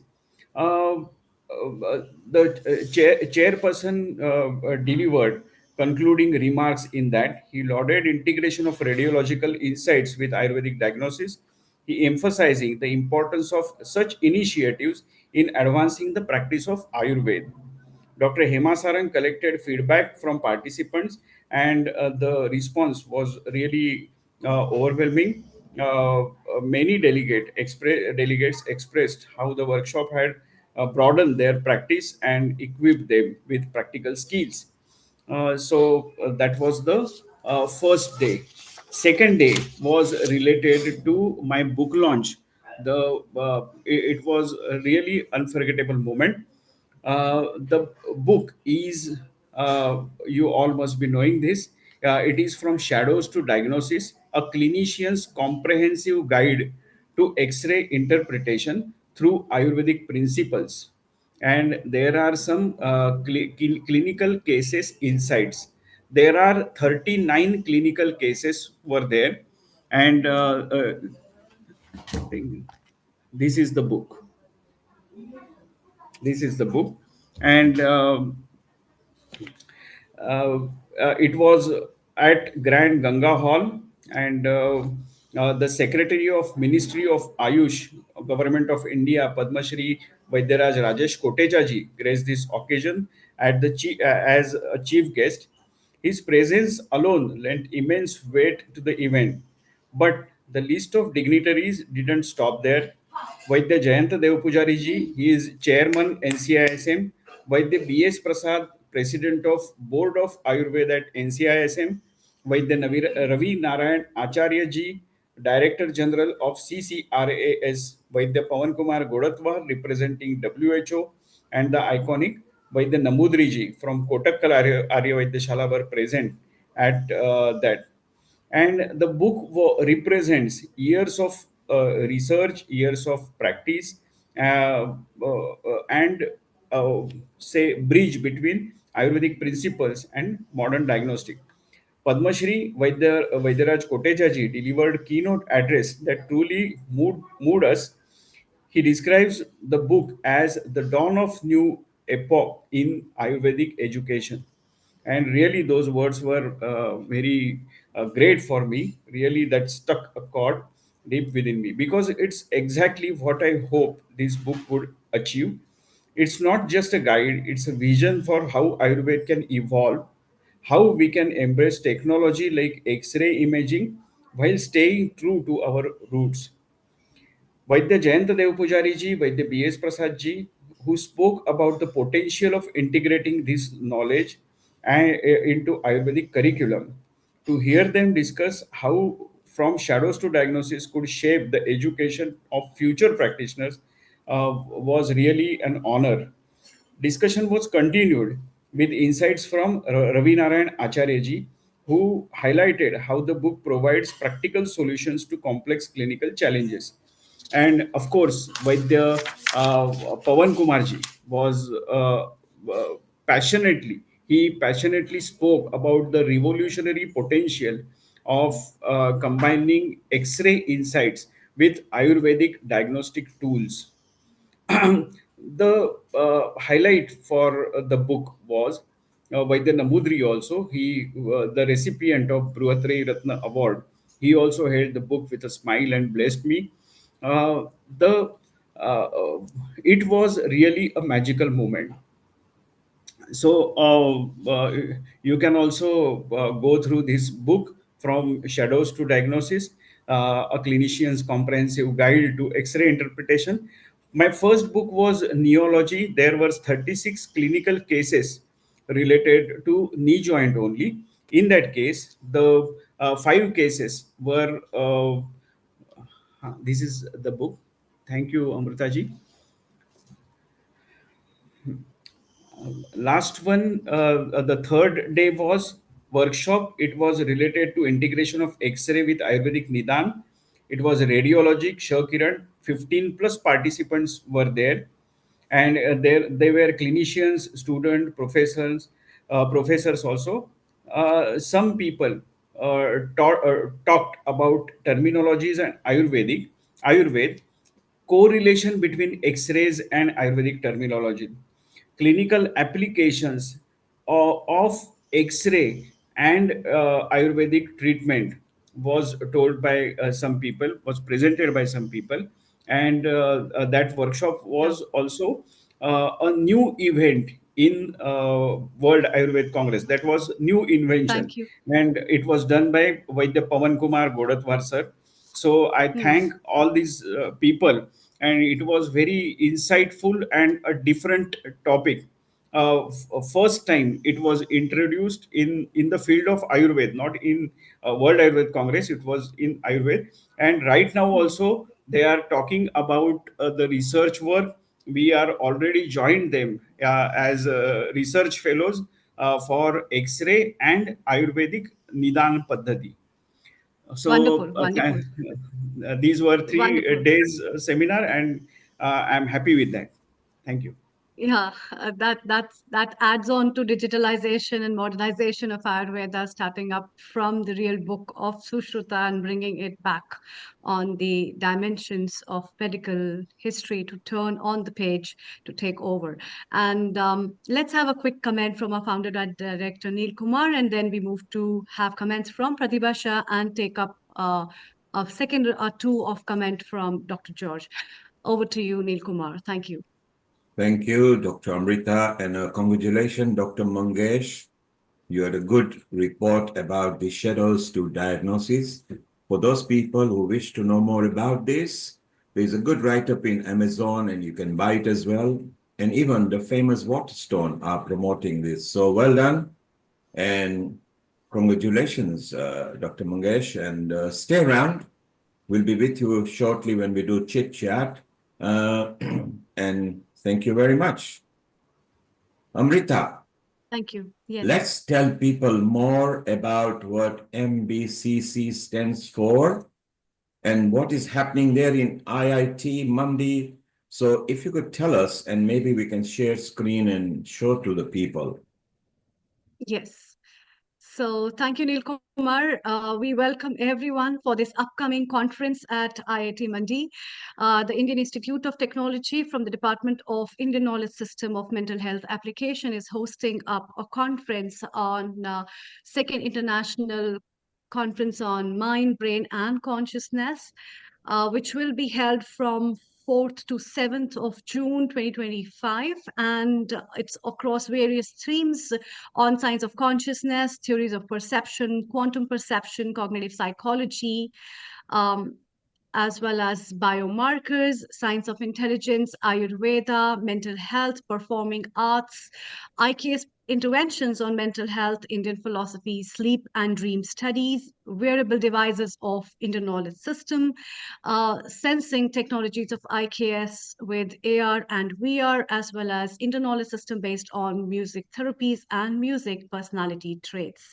The last date of paper submission and extended abstract submission is 21st of January 2025, and the registration charges are US dollars 150 for students and 300 USD for the faculty. You can log into the website https://ikshma at itmandiac.in MBCC 2025. We look forward to see you all at this beautiful place in Himachal at Indian Institute of Technology. Thank you, And Neil Kumar. Amrita, And is this open for anybody in any part of the world? yes, it is open to anybody in any part of the world, and we have our general chairs with our director, Dr. Lakshmi Dhar Behera, with Professor Ganpat Ramanath and Dr. Anirban Bandyopadhyay, and scientific advisory members and technical committee members from the IIT and other institutions who would So be you've got a lot of this. prominent members there, and of course, IIT is Institute of Indian Technology. Is that right? Yes. So that's again a very prominent organization. Yes, For those and who a want to. branch on to head on for this, Neil Kumar, I'd like to let everybody know. So the research and development perspective, where we have been talking about the institution and the academic institutions taking up edge, a lot of IITs have joined hands to take Ayurveda traditional knowledge and especially the Indian knowledge system therapies forward for working on research and development with the collaboration of technology as well as bioresources further. Thank you, Neil Kumar. So it seems like what does MBCC stand for? Mind Brain Consciousness Conference. Wow, so what a good subject. And I noticed that you had so many themes. For those people who want to know more about it, later we'll show it once again. And it's a wonderful outreach, which will be taking place in the middle of next year. You still have got a time to apply. Even if you're going by the deadline, still apply for it. You never know. They can always be flexible, maybe. So before we go to Dr. Shishir in a moment, let's take a comment from a couple of people. There is Pratibha here. She actually also attended, and she's from United States of America. So let's welcome her to Healing Our Earth. Global Namaste to you, Pratibha, as well. Unmute yourself, and you had a comment. Global Namaste, Dr. Pratibha. Global Namaste to everybody. I'm not a scheduled speaker, but I came across the event and I saw my dear friends, Dr. Bera and Harsha and Abhijit is here. So I saw a lot of people and I thought, let me just jump on and just at least see That's them. your home, Dr. Pratibha. This is your home, and we are really very glad to have you. That's why your home, you don't knock the doors, you just come in. So thank you so much. Absolutely, absolutely. And it's just wonderful to be back. I know we had connected briefly a couple years ago with Neil Kumar and Amrita, but happy to be back. Not to take too much time, and thank you for inviting me to say a few words. For me, it was my first WAC experience. I have been invited before, but for one reason or the other, I had not been able to attend. I was in the International Delegate Assembly, and I was very proud to represent my nonprofit in United States by the name of Global Council for Ayurveda Research.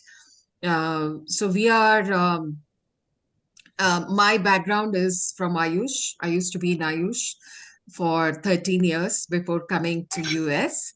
And I'm actually the UPSC batchmate of Dr. Manoj Nesri and Dr. Dinesh Katoch, who are advisors. Dr. Katoch has moved on, but Dr. Nesri is still advisor. So we had come into Ayush together in 1992. And I was with Ayush in New Delhi for 13 years as a chief medical officer before coming to US in 2004. So in my 20 years here, one of the important things that I realized that we need research evidence data to be able to communicate with the other side of the care. So this nonprofit came from this idea. And one of the things that are reported in the IDA, and also before I talk about the very important development here in the US, I also want to mention that in this WAC, there was a new initiative, Association of Associations. I think Dr. Bera, Dr. Harsha will recall, Association of Associations. This was a new development where associations that are in different countries on different missions and visions have been brought together in this group that is being called, very rightly, Association of Associations. Very correct nomenclature. And we hope to continue to meet in these Association of Associations to truly form a global network of all the work that is being done towards the globalization of Ayurveda all around. So that was an important development. It is the first time it has happened. And here also, I was able to represent my nonprofit. Now, I just want to share this very important development that has happened in the US through and for my nonprofit. And then I will, let the scheduled speakers have their time. In November, my nonprofit, Global Council for Ayurveda Research, was invited to a historic initiative by National Institute of Health in United States. So NIH has an organization that is under the umbrella of NIH. It's called NCCIH, National Center for Complementary and Integrative Health. So in early 2024, we received an invitation to apply to become a member of a brand new coalition that was launching under NIH by the name of Whole Person Research Coalition. Whole Person Research Coalition. Now, whole person research is a word that I have been hearing for close to 20 years, all my time in the US. And this is really relevant to everybody here because whole person research is the model that is right for a system like Ayurveda or similar whole person systems like homeopathy or TCM, etc. And I have been a strong advocate of this, that RCTs are not the gold standard for us. They do not do justice to a system like Ayurveda, which is a whole person system, right? So we have been trying all these years to put a square in a circle, and finally, with all the deliberations of so many years, NCCIH finally launched formally the concept of whole person research coalition, and it is now institutionalized. I'm very proud to say that we did get accepted as a member of this coalition. We are the only Ayurveda organization that is represented in this 80-member organization, members in this coalition. And I was able to present and participate in person at the Bethesda NIH campus for this very important first meeting of the coalition on November 1st in 2024. This is a massive development because NIH is very conservative. I think Dr. Harsha, Dr. Bera know how on a federal level, on a central government level, there is resistance to accept, even acknowledge anything like this. So to get this institutionalized is a huge step. Now we are in a federal organization formally and properly as a member. So this is the big development that I shared at WAC. And there were so many other things that we are hearing from all the speakers. So I will let you carry on, and I appreciate the opportunity to share this one bit from Boston, United States. Thank you. Thank you, Dr. Pratibha. Thank you. Stay around, and I know you've got a meeting in a while, and then you can come back even after the meeting. Very good point you mentioned, organization for the organization. That's what we do at Healing Our Earth. So we will help you out over there. Stay around. George, your comment quickly, and Harsha, your comment, and then we move to Dr. Shishir. Over to you. Yes, I want to mention that WHO has, all of you know, that has produced WHO benchmarks on training of Ayurveda and practice of Ayurveda, and also Ayurveda terminology. In a few weeks, WHO will launch International Classification of Diseases version 11 version, TM2 chapter, which will include Ayurveda officially. And this international classification of diseases is being used for all the medical health, medical record, digital records, insurance companies. And I'm very glad to share with you that Vata, Pitta, Kapha, Prakriti, Sattvas, Rajas, Tamas, Gunas are included in these international classifications of diseases. And it's really a quantum leap for Ayurveda within the modern medical community. It's very, very important, and it will open new possibilities. Very, very important. That's all my comment that I want to share with you. Thank you, Dr. George. Let's hope that through WHO, Ayurveda comes leaps and bounds and let the world know what it has to say by many of the unsaid words. Wonderful job, Dr. Pratibha. Thank you so much for joining. And your quick comment, Dr. Harsha, before we move to Dr. Shishir. Over to you. Thank you. Pratibha, I really like the work you are doing, that you have this passion in it to get it in the health services in the right spot. That's what we all have to do. And it's always an initiative from us. We need to go and go and go and never give up. And you do that. And this is a big milestone you did in your work. Thank you so much for that. Thank you, Dr. Harsha. Thank you, Dr. Pratibha. Please stay around.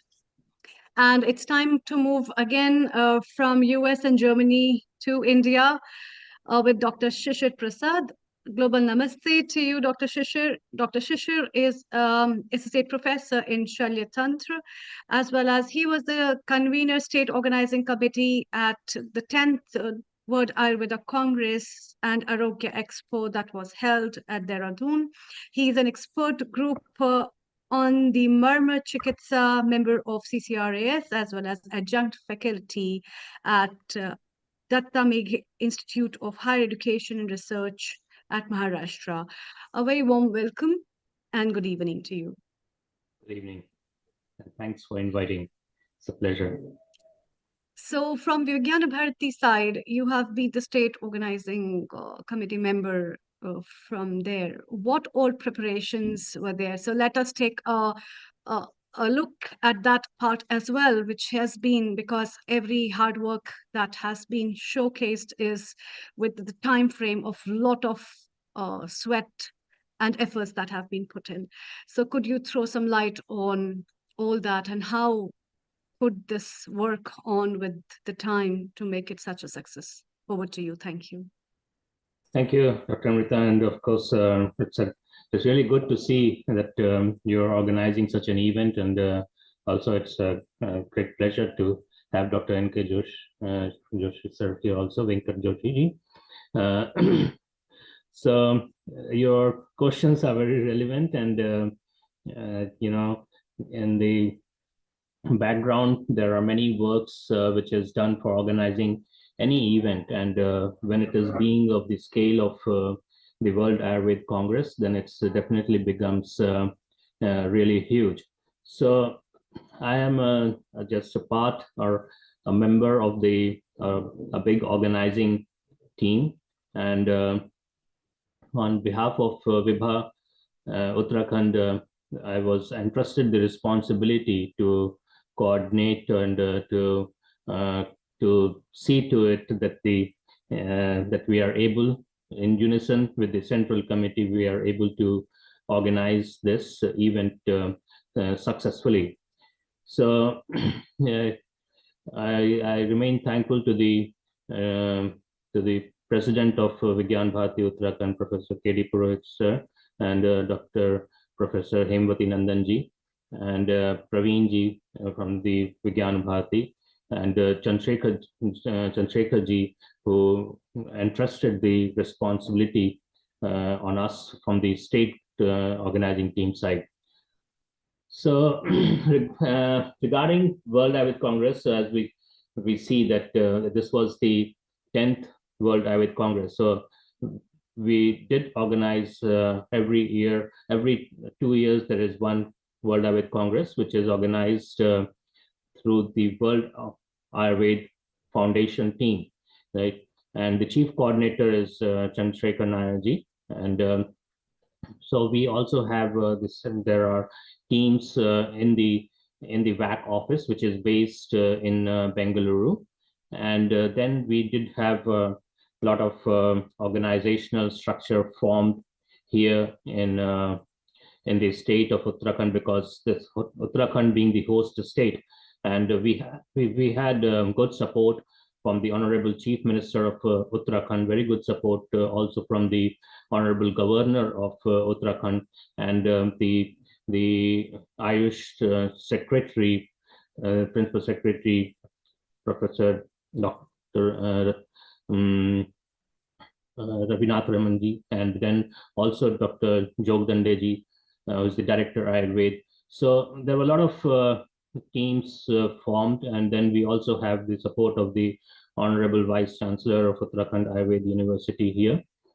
So we in Uttarakhand do have the Vigyana Bharati state committees or team, and there are members in this from different universities, not only from the Ayurveda field, but we have in different education institutes, many of the vice chancellors and also the directors of different institutes here in Uttarakhand. Not only in Uttarakhand, basically all over India, Vigyan Bharati, there are many people who are who actually work as a volunteer, or we do call ourselves as karyakartas for the promotion of this Swadeshi sciences, because this is the main theme of World Ayurveda Foundation. And Vigyan Bharati has, similar to World Ayurveda Foundation, several other wings as well, like India International Science Festival, Vishwaved Vigyan Sammelan, Vidyarthi Vigyan Manthan. They're all basically promoting the Indian sciences from various backgrounds. The task of this World Ayurveda Congress is entrusted on the World Ayurveda Foundation. So when we came to know about this, it was actually the process of conducting the WAC had already begun 1 year back, and a lot of work had been put up through various activities or various formation of committees since 1 year. A lot of work had already been put up, and initially in this World Ayurveda Congress, what happened was the place for this was decided as FRI, or the Forest Research Institute. And it's a very big infrastructure there in Forest Research Institute, which is based in Dehradun. And a lot of auditoriums are available, a lot of big spaces are available in that. So till almost 1.5 to 2 months back, we were confident that it will be held in FRI. So the whole of the logistics regarding conducting this workshop was based or with the main focus on the FRI Institute, right? But what happened was one problem that we came across was in the last moment, you can say around 1.5 months back, or before 12th of December, on which date the WAC had to start. Then we came to know that the FRI Institute, we will not be able to get. Almost 1.5 to 2 months back only, we were informed that we will need to change the venue. Now you can imagine the task of this magnitude, and see all the hotels areas, the bookings of these, many of the companies which are coming, they are booking around this particular place. And so changing the venue, and then of course, first of all, we came to know that this venue has to be changed. So a lot of survey needed to be done where in Dehradun we can get that. Okay, so this survey we did in a lot of universities and other auditoriums, bigger auditorium, because when we planned for approximately 8,500 delegates to come. So for the amount of delegates to come and organize them to sit in a particular auditorium, especially in the inaugural session, is a huge task, and you need such kind of big auditoriums. So then we ultimately also had to think about the besides the auditorium for inaugural, we also have to think about the different scientific sessions that needed to be held, because you'll be surprised to know that we received more than 4,000 scientific papers. Of course, it went through scientific committee deliberations, and it went through a process, and then the papers selected out of those 14,000, they were presented as oral presentations as well as in poster presentations. So that is one major aspect, the scientific deliberations. And then another major aspect was the conduct of the expo. So in the expo, it is considered as one of the largest, basically, and with around 222 companies participating in this expo. So we had to think of a large area and also of the footfall for the expo, because naturally when the companies come, they would like to have a public participation. So ultimately, we came across Dr. Sunil and Ranjit Puranik ji from Dudpapeshwar, Chandrasekhar ji, they all came and surveyed. I also went and surveyed, and then we decided that the most suitable place for this is Parade Ground, and it is very centrally located. So now the whole logistics from FRI changed to Parade Ground, and then we had to think of, and now you also have to consider the expo people who will coming, right? And they were asking for the information whether it is going to change. And if you think of changing the venue, then of course this being in the central part, you have to take permission from the state government. So fortunately, we had very good support of the Honorable Chief Minister, and also of the Honorable Sports Minister, because the parade ground was divided into two parts, and one is the one which belonged to the municipal corporation under smart city area, and one group which belonged to the sports ministry. So the Honorable Sports Minister, when we went there with him, with Nandanji, and she told us that okay, you can have that, because the challenge was this venue, there is going to be a sports meet, right, and in January. So at that time we knew that there's going to be a sports meet in January, and that being a sports field, so a lot of construction work was already going on at that time, and so the construction was expedited. So all of these things, ultimately we were able to manage with the changes in the logistics. And besides that, even just before the event, there were some events which needed to be added. And as we went on regarding the progress of this, or regarding the organizational of this event, there were certain events which are added just few days before. So now you can again imagine the logistics involved. Okay, so suppose if you come to know that 4 or 5 days back that there is going to be another event added to this, so another 300 to 400 people will be coming. Now you have to think about all of this: who will receive them, where will you put up the accommodation, right? So also the challenge was on the accommodation part, because all the hotel industry here came to know that this is going to be a big congress, and so the demand started increasing, and when the demand increases, you naturally know that the prices increase. So we had to think within our finances how to manage those accommodation.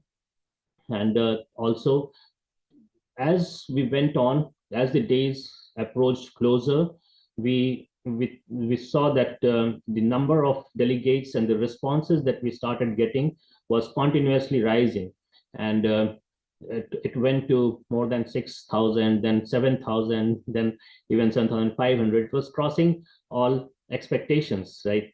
Because previously the WAC which were held were around 6,000 delegates in the previous one. So we thought maybe there will be say 10% increase in that, okay, or 15% increase in that. But a lot of teamwork was put in, and we were able to send the right messages to the different organizations in the private colleges of Ayurveda in Uttarakhand, and also the government colleges. The university then made a circular to the different colleges regarding participation of the students, because we know that through past experiences that the World Ayurveda Congress is the biggest event in Ayurveda. So it has a very good reputation. So the students were also taking part enthusiastically, and the students showed great interest, and that is why the number of delegate registrations started increasing, and we had a good number. And also we gave them a lot of discounts, especially in the state of the host state students. We gave a lot of discount. Others also we gave discount in the registration, and so the numbers was continuously rising. And also we saw that there will be a lot of invited guests, right? And at one moment we had sent more than 500 letters for invitees, and also from Vijnana Bharati side, because this was in collaboration with a very active support and collaboration of the Central Ayush Ministry. And of course I should have named Dr. Rajesh Kotecha sir, who is the Secretary of Ayush Ministry in the first itself, because he was the one who initiated the process of having the World Ayurveda Congress in Dehradun. Because what happened was one of the state government senior secretary official met the Honorable Secretary Ayush Ministry, and it was then there decided that the 10th World Ayurveda Congress will be held in Dehradun. So the Ayush Ministry was fully involved, and of course the Honorable Ayush Minister also came in the inauguration session of 10th World Ayurveda Congress. And so there was a lot of involvement of the government level and the Vijnana Bharati, that is the NGO, the World Ayurveda Foundation. So we had framed different committees for execution of tasks, right? So the director, Dr. Jogdande sir, was made the nodal officer of this 10th World Ayurveda Congress, and he also constituted committees of gazetted Ayurvedic medical officers and even district Ayurveda medical officers of the state of Uttarakhand. We framed a committee in the state for involving various universities and the Karyakartas of Vijnana Bharati. Then from the central side also, we had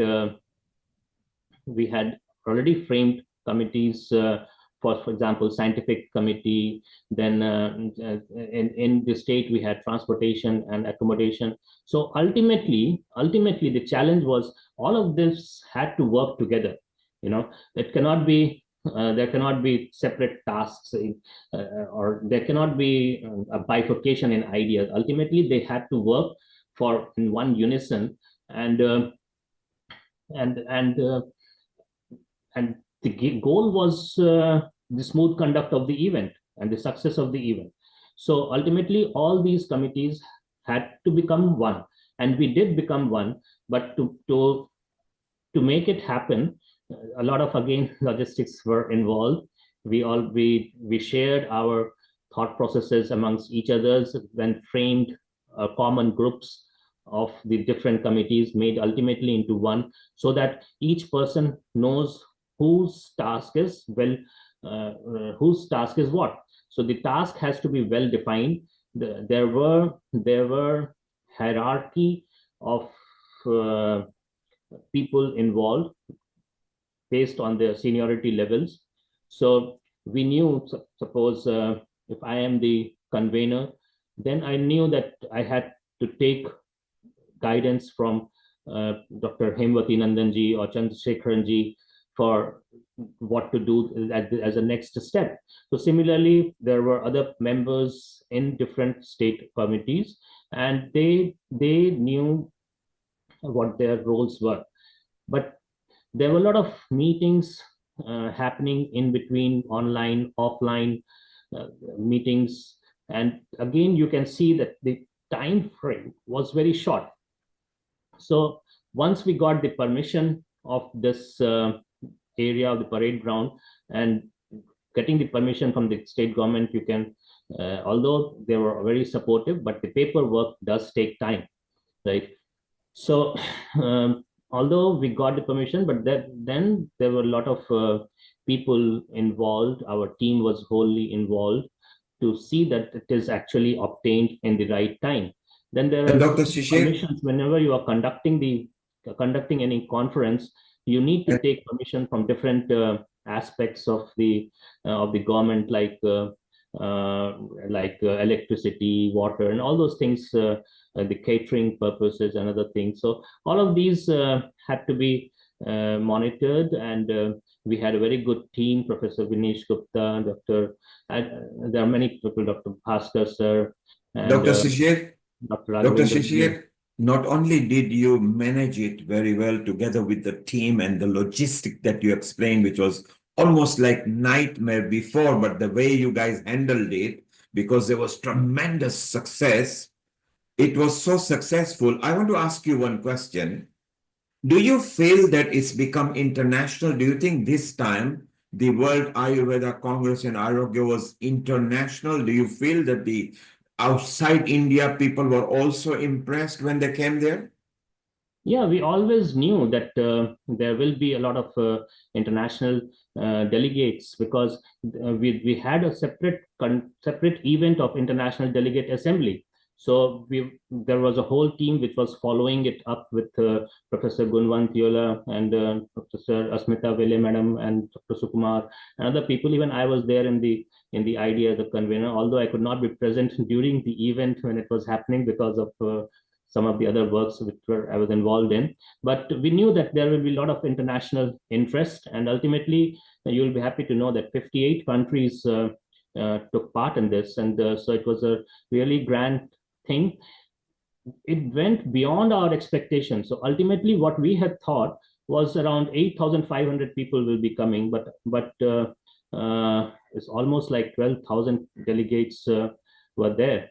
Yes, and more importantly, third of the globe was there, as you say, 58 countries. That's nearly third of the globe.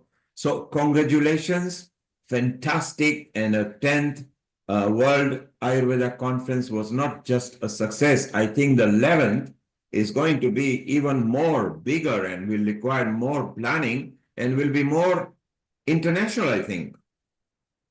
Yeah, definitely. I'm sure it will.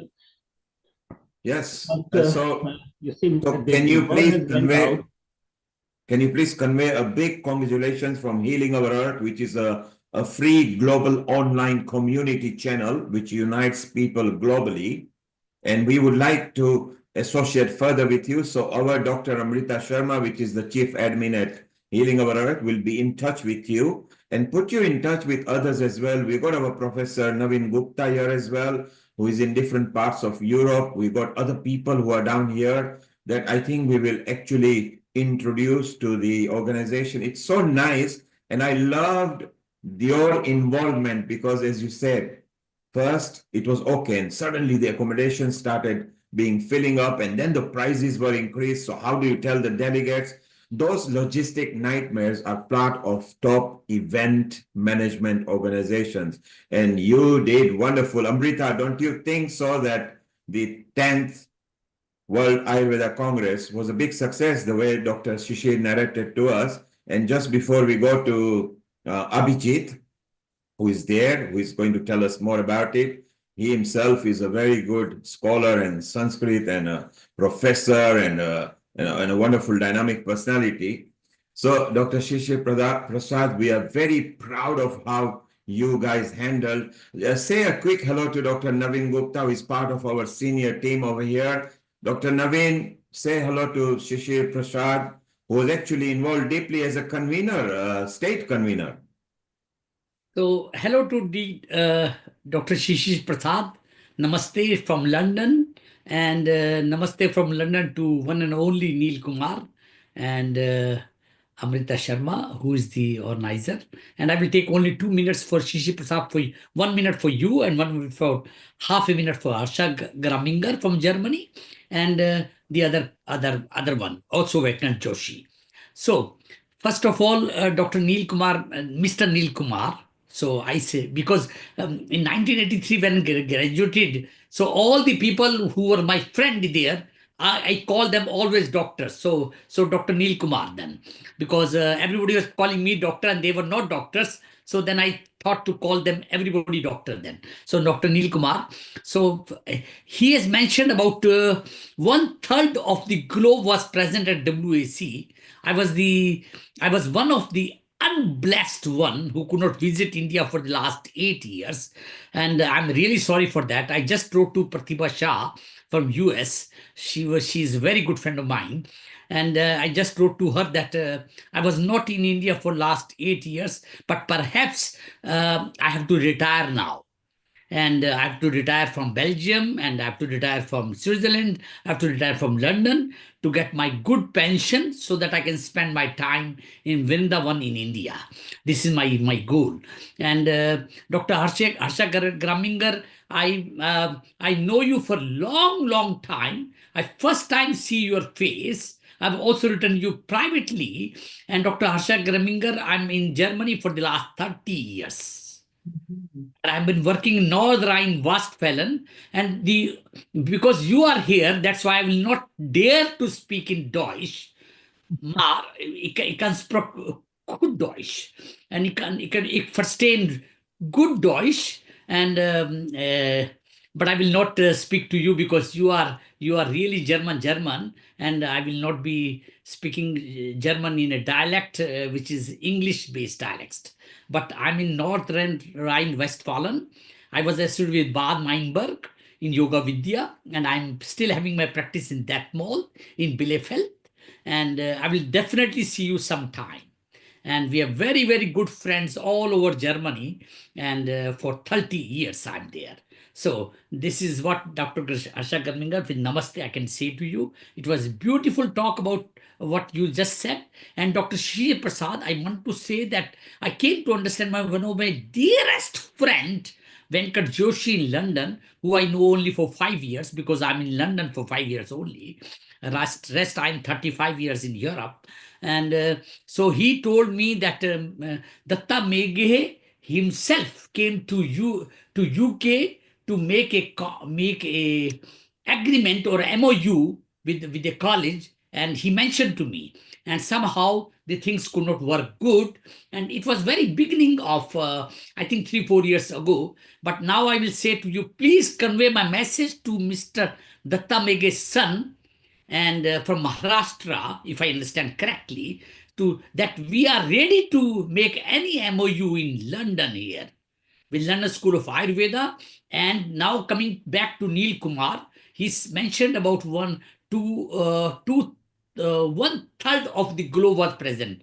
And Dr. Shishir Prasad, Dr. Harsha Graminger, Dr. Abhijit Saraf, who are on the screen now, Nishit, our friend, Venkat Joshi, our friend, Rajan Patinkar.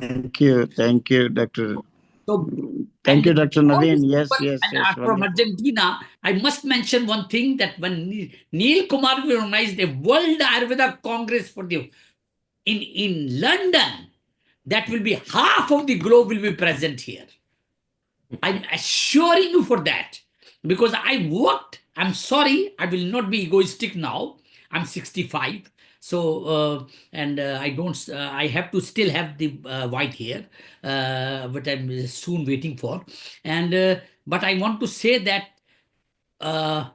if it happens in London by one and only Neil Kumar from Healing Our Earth, at this platform with Amrita as one of the spokesperson for this institute, and Nishit Kotak behind all this, and Meeta Joshi and Lata Mirpuri and all these people, the team in London will be hosting the World Ayurveda Congress or conference for the first time in London, with also with Maharshi Ayurveda, which is organizing another congress in Pune. And I could not be there also because I'm still not retired. I'm busy all over Europe now. I'm sorry for that. I'm not happy for that. I'm sorry for that. I'm very busy in Switzerland and Germany and Netherlands and Belgium and London. So I'm really sorry for that. But I want to retire soon, and I will then join the team with Neil Kumar to work only for Ayurveda community in the world.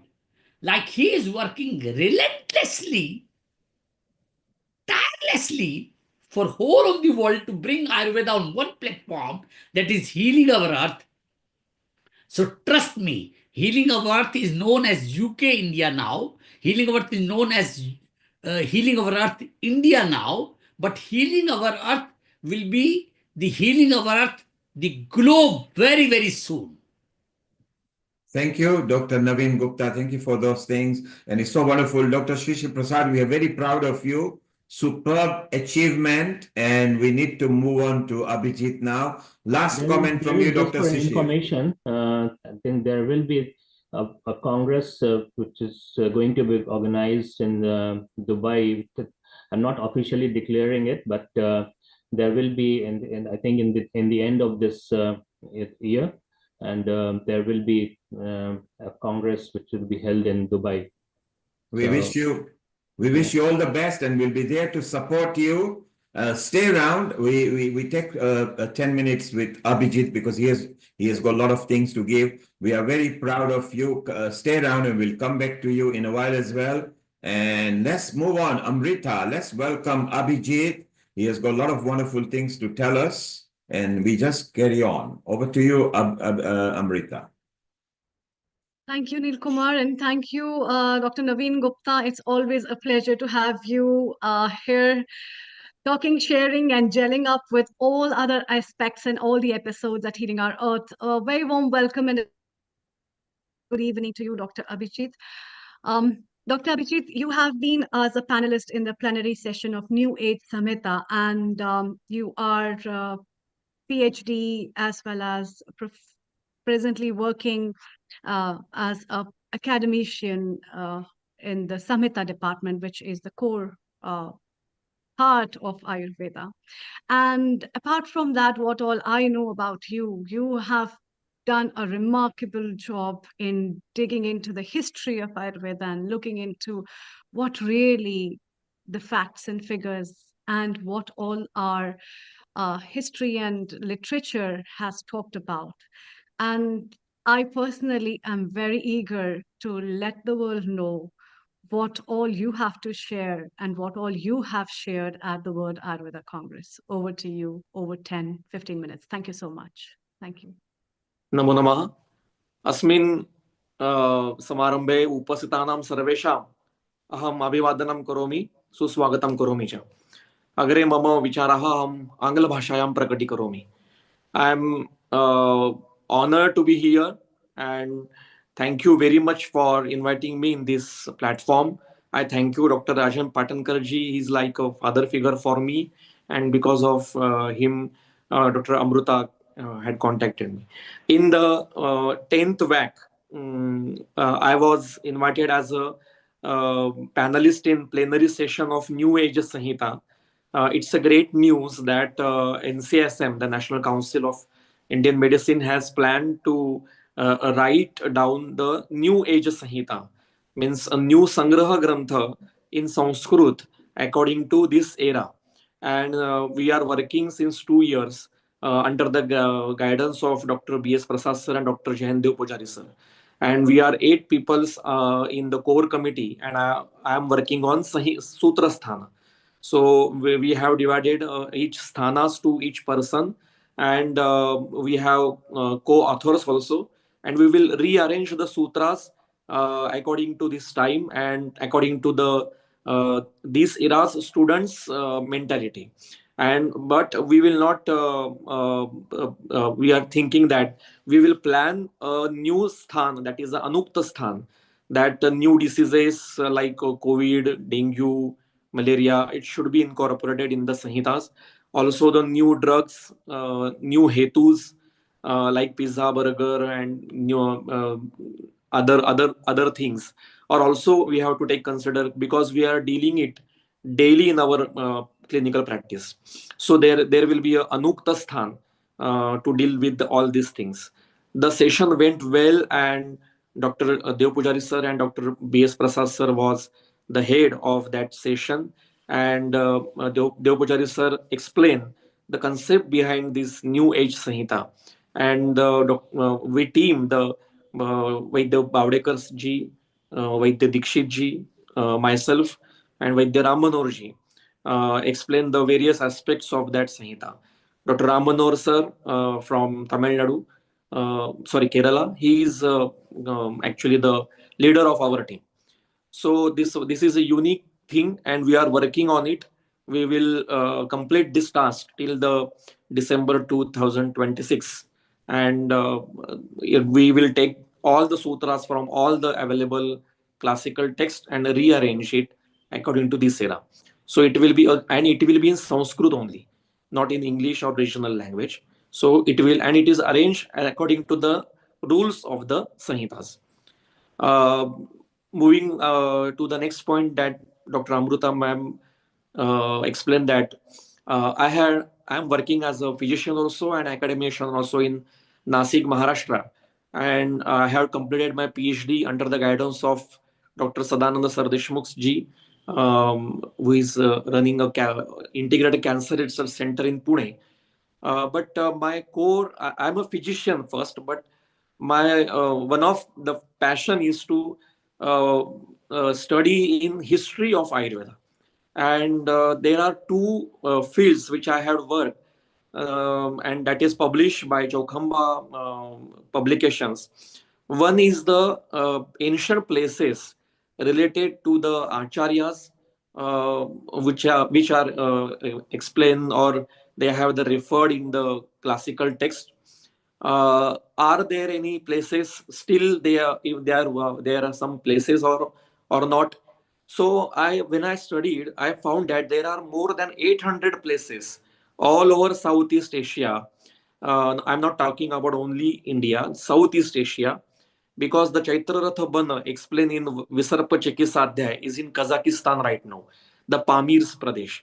And some places are in Afghanistan, some places are in Pakistan. The Kankayana, which is explained in, which quoted in Charak Samhita, is from Syria and Iraq, that part of the world. So there are so many places, and they are still there. The Charak ashram is there, where Charak was live and work on the Sanhita. There is a place of demise of Dhanvantari Avatar Kashiraj Divodas, which is in Gujarat. Then Nagarjuna's ashram is in Nepal. Chakrapani's home in Bengal. There are so many places. Sushruta's Chikisale is in Kashi. Kashiraj Divodas place is still there. That Kshatra Vansha is still living in that place that is called as Ramnagar Kila. So there are so many things to explain, but which I am going to present the second thing, that in our India, it is a propaganda that women were not allowed to teach and practice Ayurveda. And there's so many, when I used to teach Sanhitas, so many female students used to ask me, sir, why it's not a single reference of any female Vaidya in any ancient Sanhitas? So that was a very tricky question for me as a teacher. So I worked for 13 years. I started working as a academician in 2010. Now I'm working as a professor, and I found 27 references, means 27 females, references of 27 females who were great physicians of that ancient era. And I published a book from Chaukhamba Publications, Varanasi. I want to show some glimpses of those ancient female physicians, and the references found in around 300 Sanskrit ancient classical texts. So I will share my screen and I will complete my talk on sharing in just 5 to 10 minutes. Is it visible? My screen is visible? Yes. So these are the ancient female physicians. This is my book.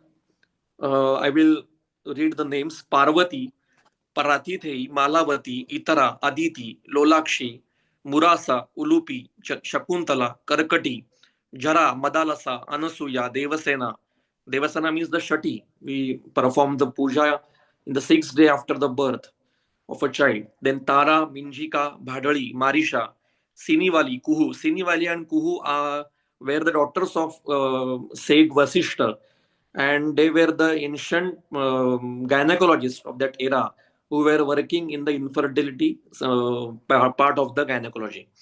Saraswati, Rasankushi, Tara, Yogini, Bahugati Yogini, Mahayogini, Sita, and the wife of Vyadi Rushi. So they were the Chikisika from Rasa Shastra branch of Ayurveda. So Mata Parvati, you can see the picture. Some rishis were asking some question to Mata Parvati, and she's explaining them. So the females were used to Acharya, the head of the institute at that time, and they were teaching and practicing the medicine. Once what happened, it is a reference in Ravana Samhita. Mandodari fell ill, and when she was pregnant, and Ravan treated her with medicine. And so she asked him, "You are a fighter, or you are a research, but how you got to know these medicines?" So he tell her that Mata Parvati taught me whole Ayurveda. Means Ravan is a disciple of Mata Parvati, and she taught him whole Ayurveda medicines are all basic principles. Even in Kashyap Samhita, there is a whole chapter dedicated to the treatment done by Mata Parvati. It is called as the Rasonadhyay. So we have to collect all the references. I'm not going into detail. There is one reference that in the ancient period, female used to perform the yajna also, all alone. There no need of any yajman or any male companion. So there's a reference in Kumara Sambhava of Kalidas. So we know that Mata Parvati had given birth the Ganpati, and reference is like that she just put all the mala bhaga from her body and made a child. But that is a Rupakatmak story. She gave birth from one cell from her body.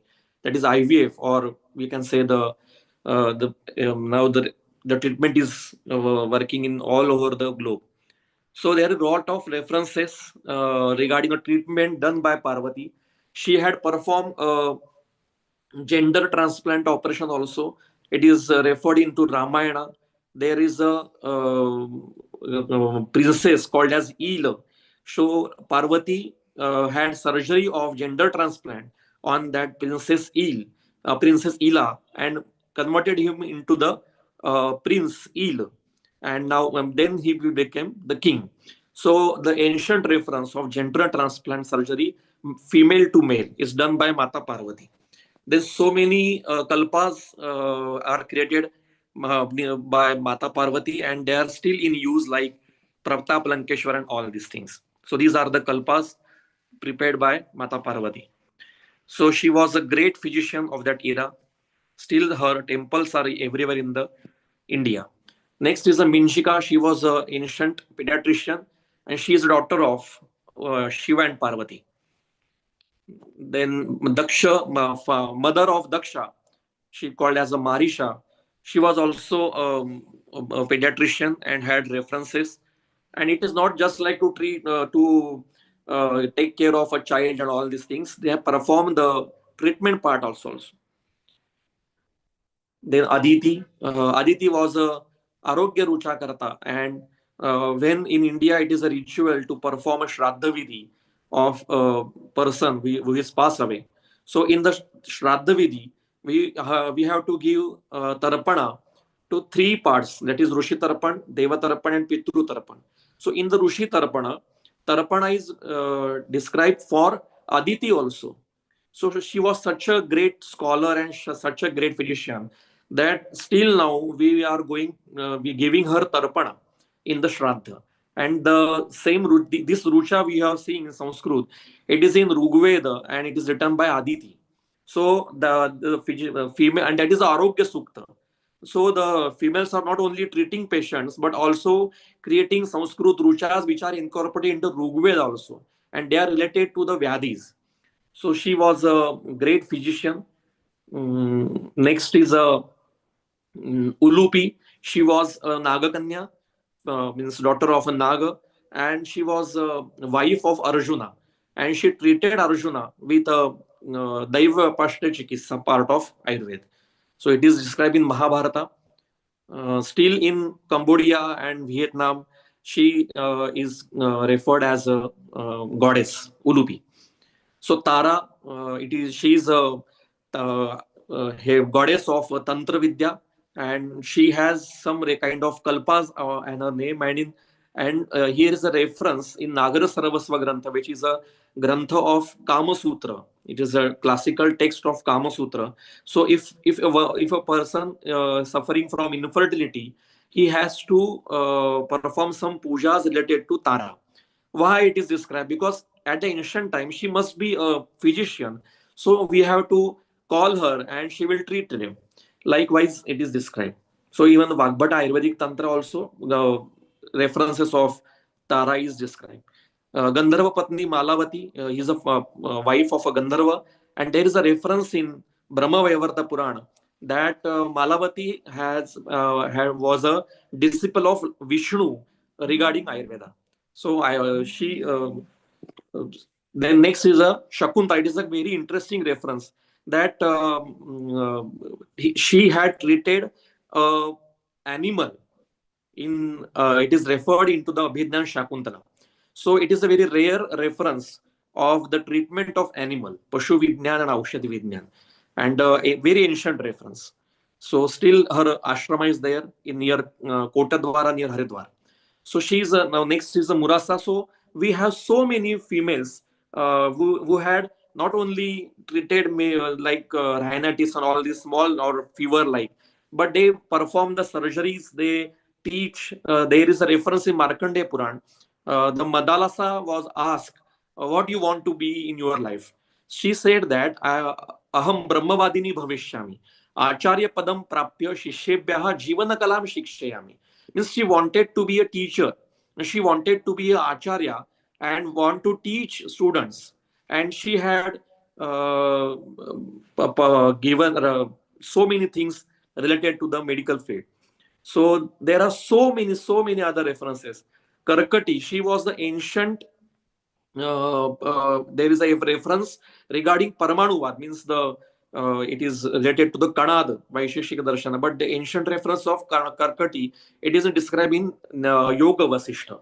So likewise, many references. Anusuya, she treated a leprosy patient. Then still their places are there. My whole lecture is available on YouTube. If you search, then Itara, she has created some literature also. The Jara, she has a great surgeon at that time. And the next major important is that Lolakshi is a Nadi Tadnya, Nadi Vidya Tadnya.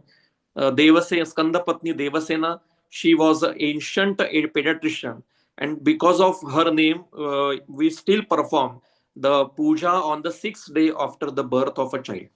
Now she is a Pratithi and she was an ancient organ transplant surgeon. When her husband Dadichi gave femur to Indra to perform, to create a shastra, she transplant another femur to his leg. So that is the ancient reference, most ancient reference of organ transplantation. Also, she had performed the cesarean section, and there is a reference in the Brahma Purana. So we have to dig into the other classical texts other than Ayurveda also, and we have to we have to come light on these references because there are so many fake propagandas working in and propagating all over the globe that females were not used to teach, females were not used to practice, but it is fake propaganda. They were the greatest physicians. They were performing surgeries, organ transplantations. They were the pediatricians, gynecologists, Nadi Vidya. What do you will count? Then the pharmacists. They prepared the kalpas. Like Saraswati has created Brahmi Gruta. Mahayogini created that kalpa in which is in Rasaratnakar. Bahugati Yogini, which is a Trailokya Vikhyata. She was famous in the Trailokya all the over the globe, like was it is quoted. And if Brukodari Gutika was created by her, Yogini was created, Laghu Naika Churna. Mata Sita means the wife of Lord Ram was also a great physician at that time. Also, she had performed and Shraddha of her Rama's father Dashrath. So there are so many these kind of things. And this is my passion. The another thing which like I places, we I used to give lectures on Charak Samhita, Sushruta Samhita, and all other the classical text. That is a vrata given by my guru Vaidya Dharmadhikari sir. All over India we roam around and we gave lectures on the classical text which is in Sanskrit. We describe it in English language, Sanskrit language, and regional language also. So thank you very much for inviting me and listening my small talk. I try to incorporate many things into a short span of time. And regarding WAC was a great event. Dr. Sir just explained how the tedious work was there. But as a guest, we felt very well and we enjoyed the event. Also, our plenary session went very well.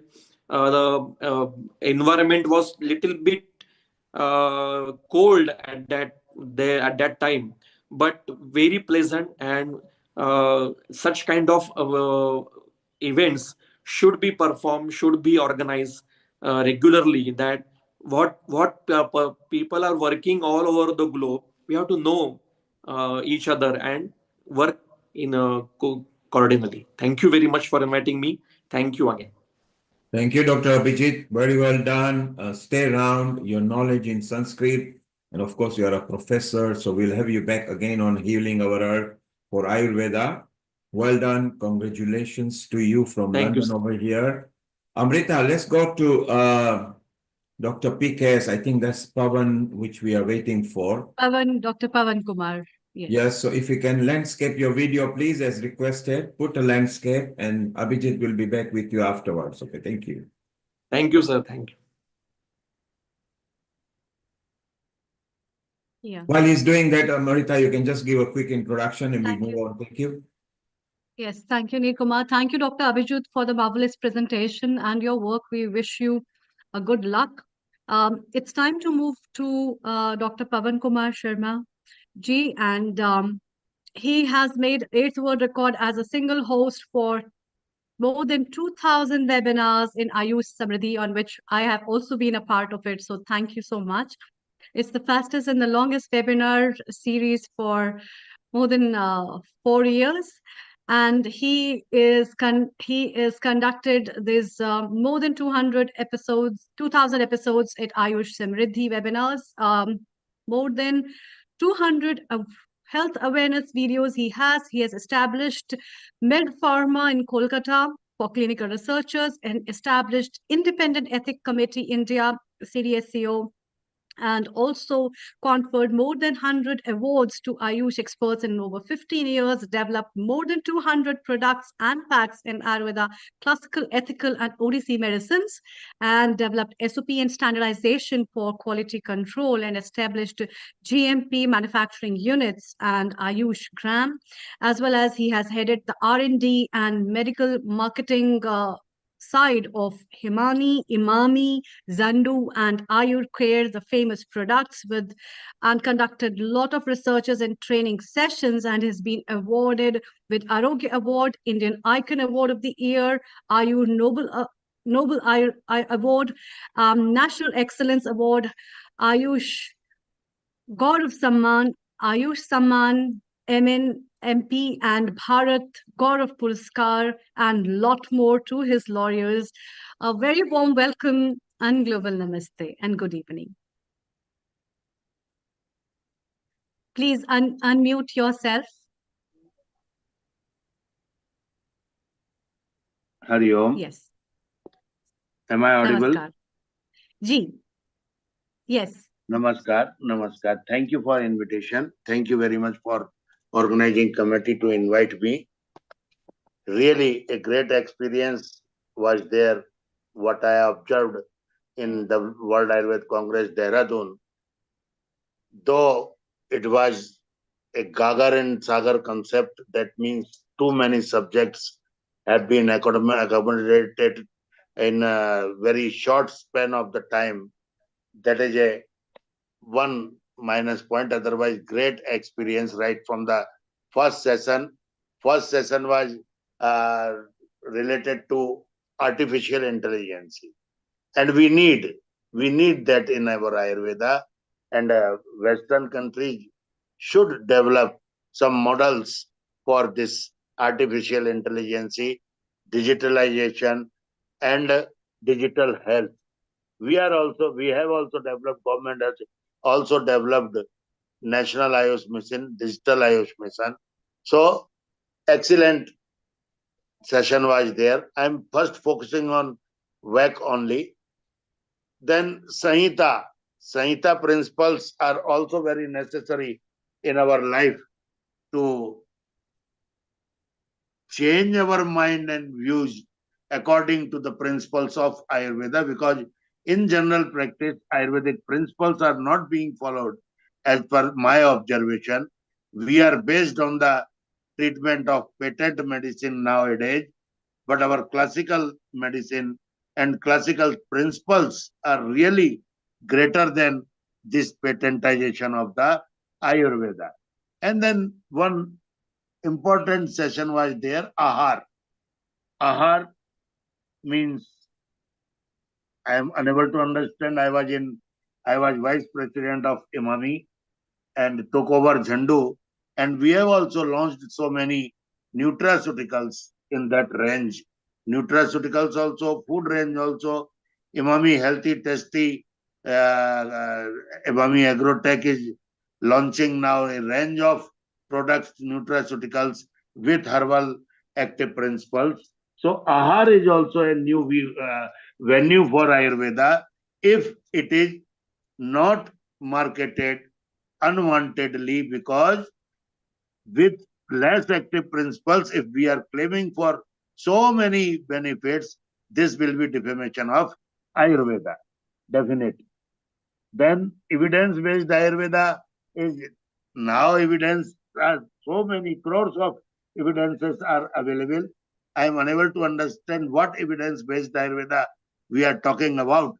But as per my observation, now everybody is cautious about this, and they are creating evidences on behalf of their regular practices also. In last 4.9 years, I have been taught, and I am disciple of 6,000 plus speakers from 40 countries. of Ayurveda, of Ayush, of relevant sciences. So I am well aware that now Ayush, Ayurveda, or any fraternity is focusing on evidences, because without evidences, nobody is going to understand the clinical efficacy or pharmacokinetics or pharmacodynamics. Then Garuda's flight. Garuda's flight was also an interesting session. That was session based on startups, innovations, and entrepreneurs. So many entrepreneurs have launched their products. Nadi Tarangani, Sanaya, Veda Pulse. So many digital innovations are there, and so many innovations in Panchkarma equipments or pathology equipments have been done by Ayurvedic experts to modify them on the basis of Ayurvedic principles.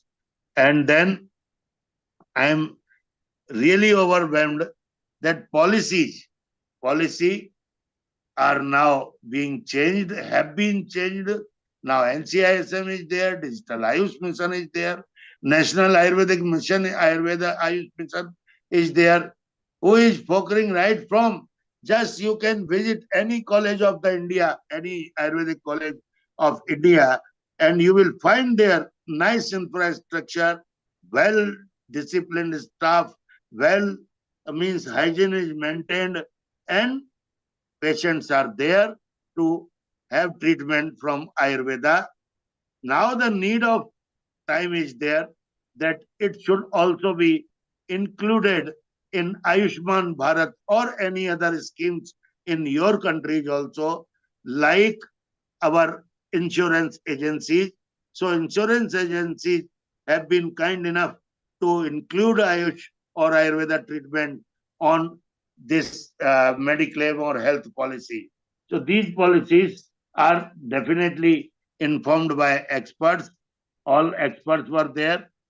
And pharmacovigilance. This is the era of false claims anywhere in the world, not only in India, but it is the tradition of any marketing company or any manufacturer company to highlight their indications more in comparison to their actual content they have. So be cautious about that, and no company should be marketing that product with unwanted claims, and for which we have our responsibility. We all expert of Ayush or as a general citizen also, we have our moral duty to inform the government by pharmacovigilance system. GMP have been followed by companies, all companies, 8,000 plus manufacturers are there, and all of them are following GMP, excluding some. But pharmacovigilance is our moral duty.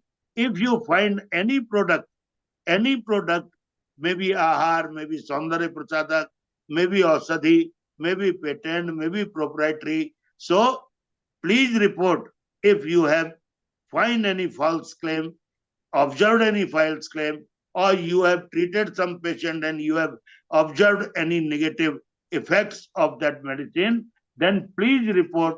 Don't keep quiet. This is the government desire. And by that only, we will be able to block those channels who are creating unwanted nuisance in our science. Science and spirituality. This was also an excellent subject, madam. Spirituality is the unique feature of our Ayurveda. Samdosa Savagnesha Samdhatu Malakriya Prasannatmendriya Mana Swastitra Vadiyate.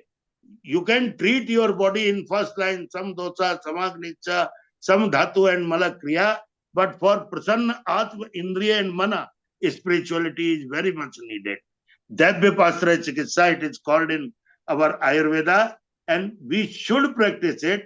I have observed in my practice of 4 decades in Calcutta that if a patient is seriously ill from last so many months, please put Mahamrityunjaya mantra continuously, mantra dhara or some any equipments, So its recitation near the patient will be for 24/7. Just see the result. You can see the result because now digital technology is there. Previously, pundits were called and the anusthans were there. So now it is less needed because digital technology has helped us. So this was also a great session. I'm first focusing and Chaya evam Vikiran Vigyan, radiation.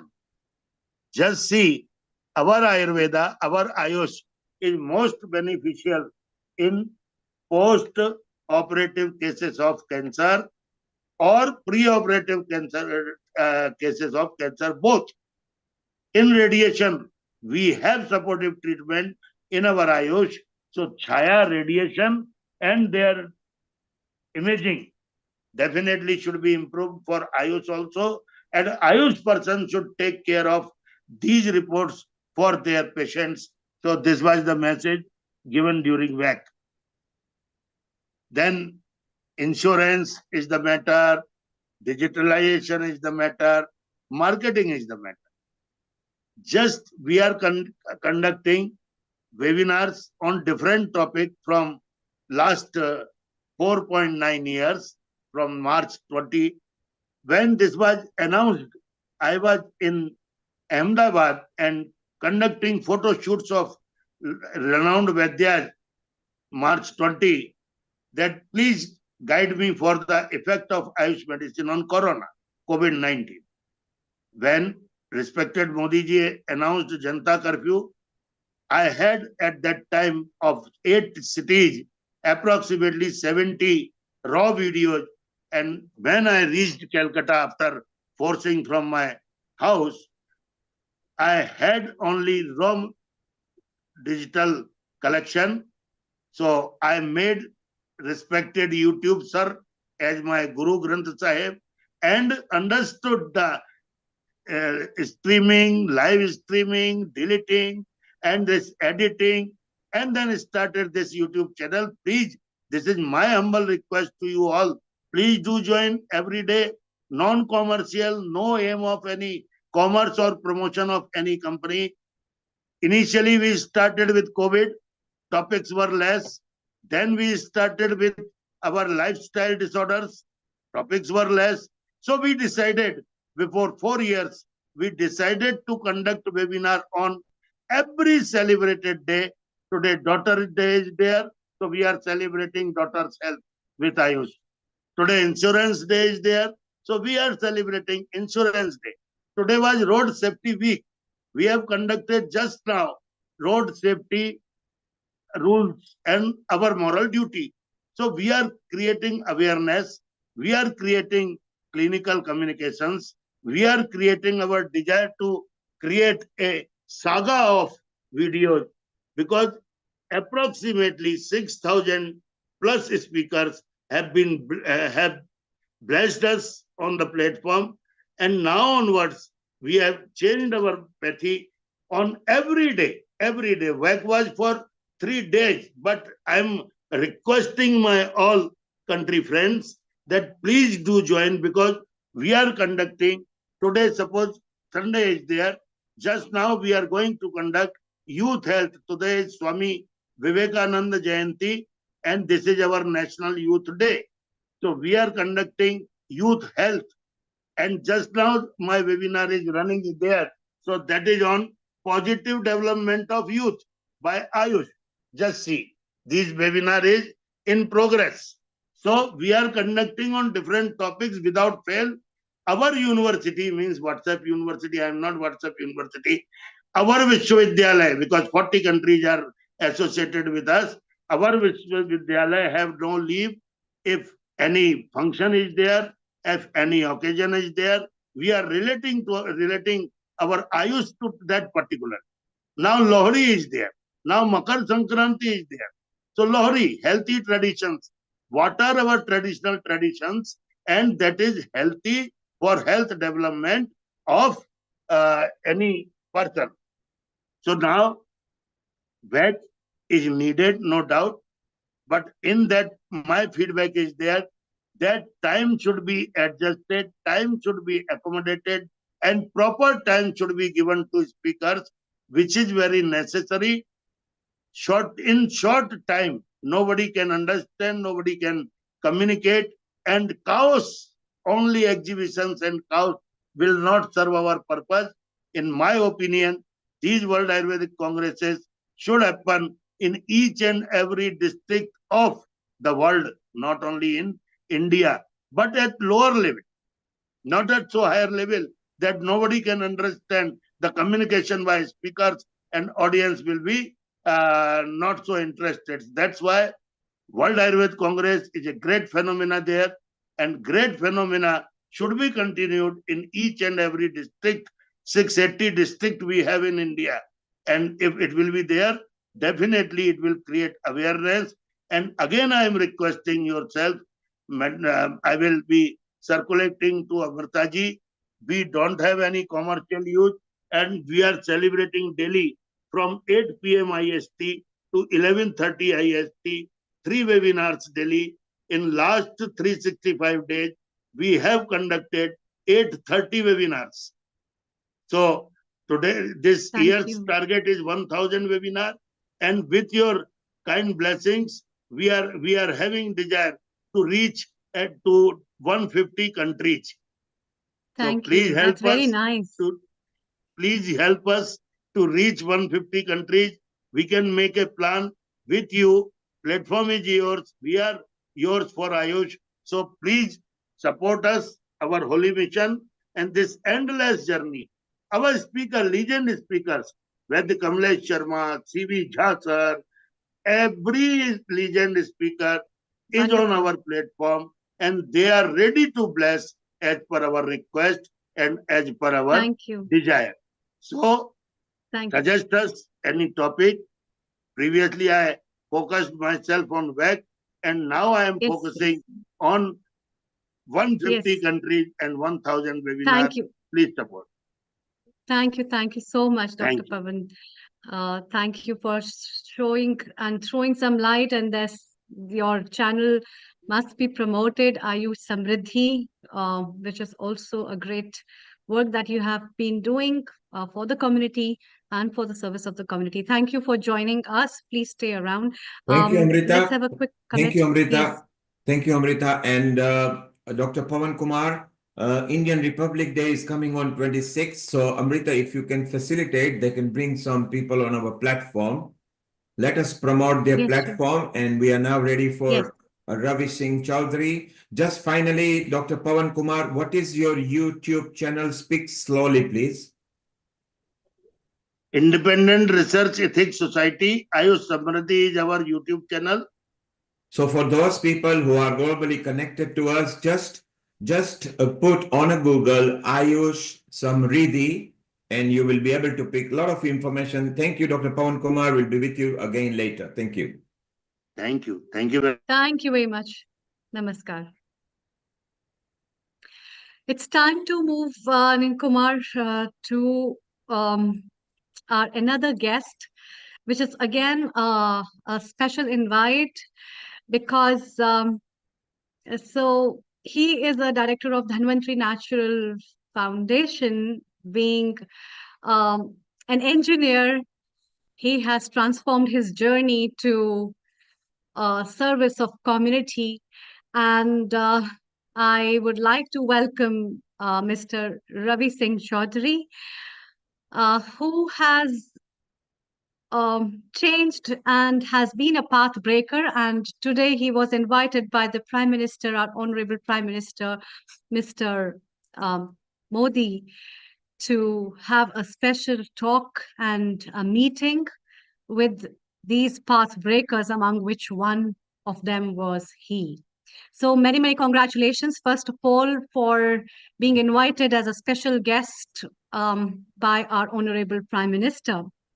And you have made a difference in World Ayurveda Congress, as well as in the lives of a lot of farmers and people, breaking up the path to take up the words to know people how strong Ayurveda is. So the first question to you is, being an engineer And by coming from the field of engineering, you have shifted and transcended yourself towards Ayurveda, and especially Vriksha Ayurveda, organic farming. What has made this change? Over to you. Thank you.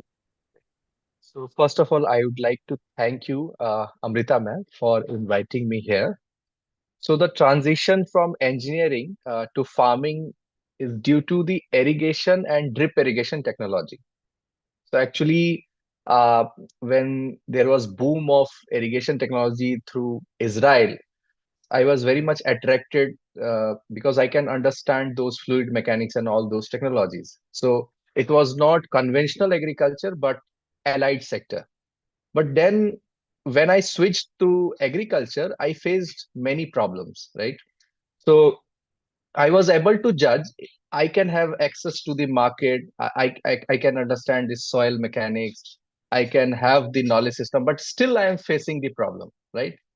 So the farmer who is not able to learn all those things and who don't have any access to all those systems, so he must be facing way more problem than me. Okay. And it was a dilemma for me whether to practice chemical farming or not, right? When I saw the herbicide, because the herbicide is basically the cause of organ failure in human, right? Okay. So I need to switch to organic farming, but no university was teaching organic farming. So I have to go through all school of thoughts of organic farming, and I started visiting India to self-made great natural farmers. Okay, uh, so but when I brought that system to Jharkhand, right? I'm from Jharkhand, India. It that successful framework also failed here.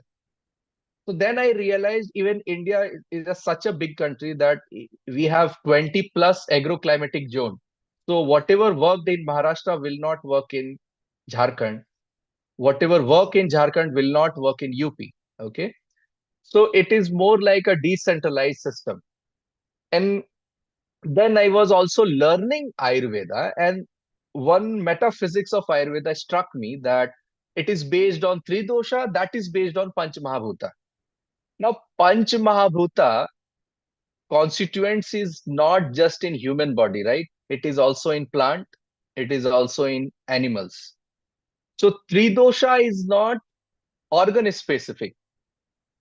It's the combination of two Pancha Mahabhuta out of five. So dealing five variables at a time, it is very tedious task. So in Ayurveda, we use ternary system, right?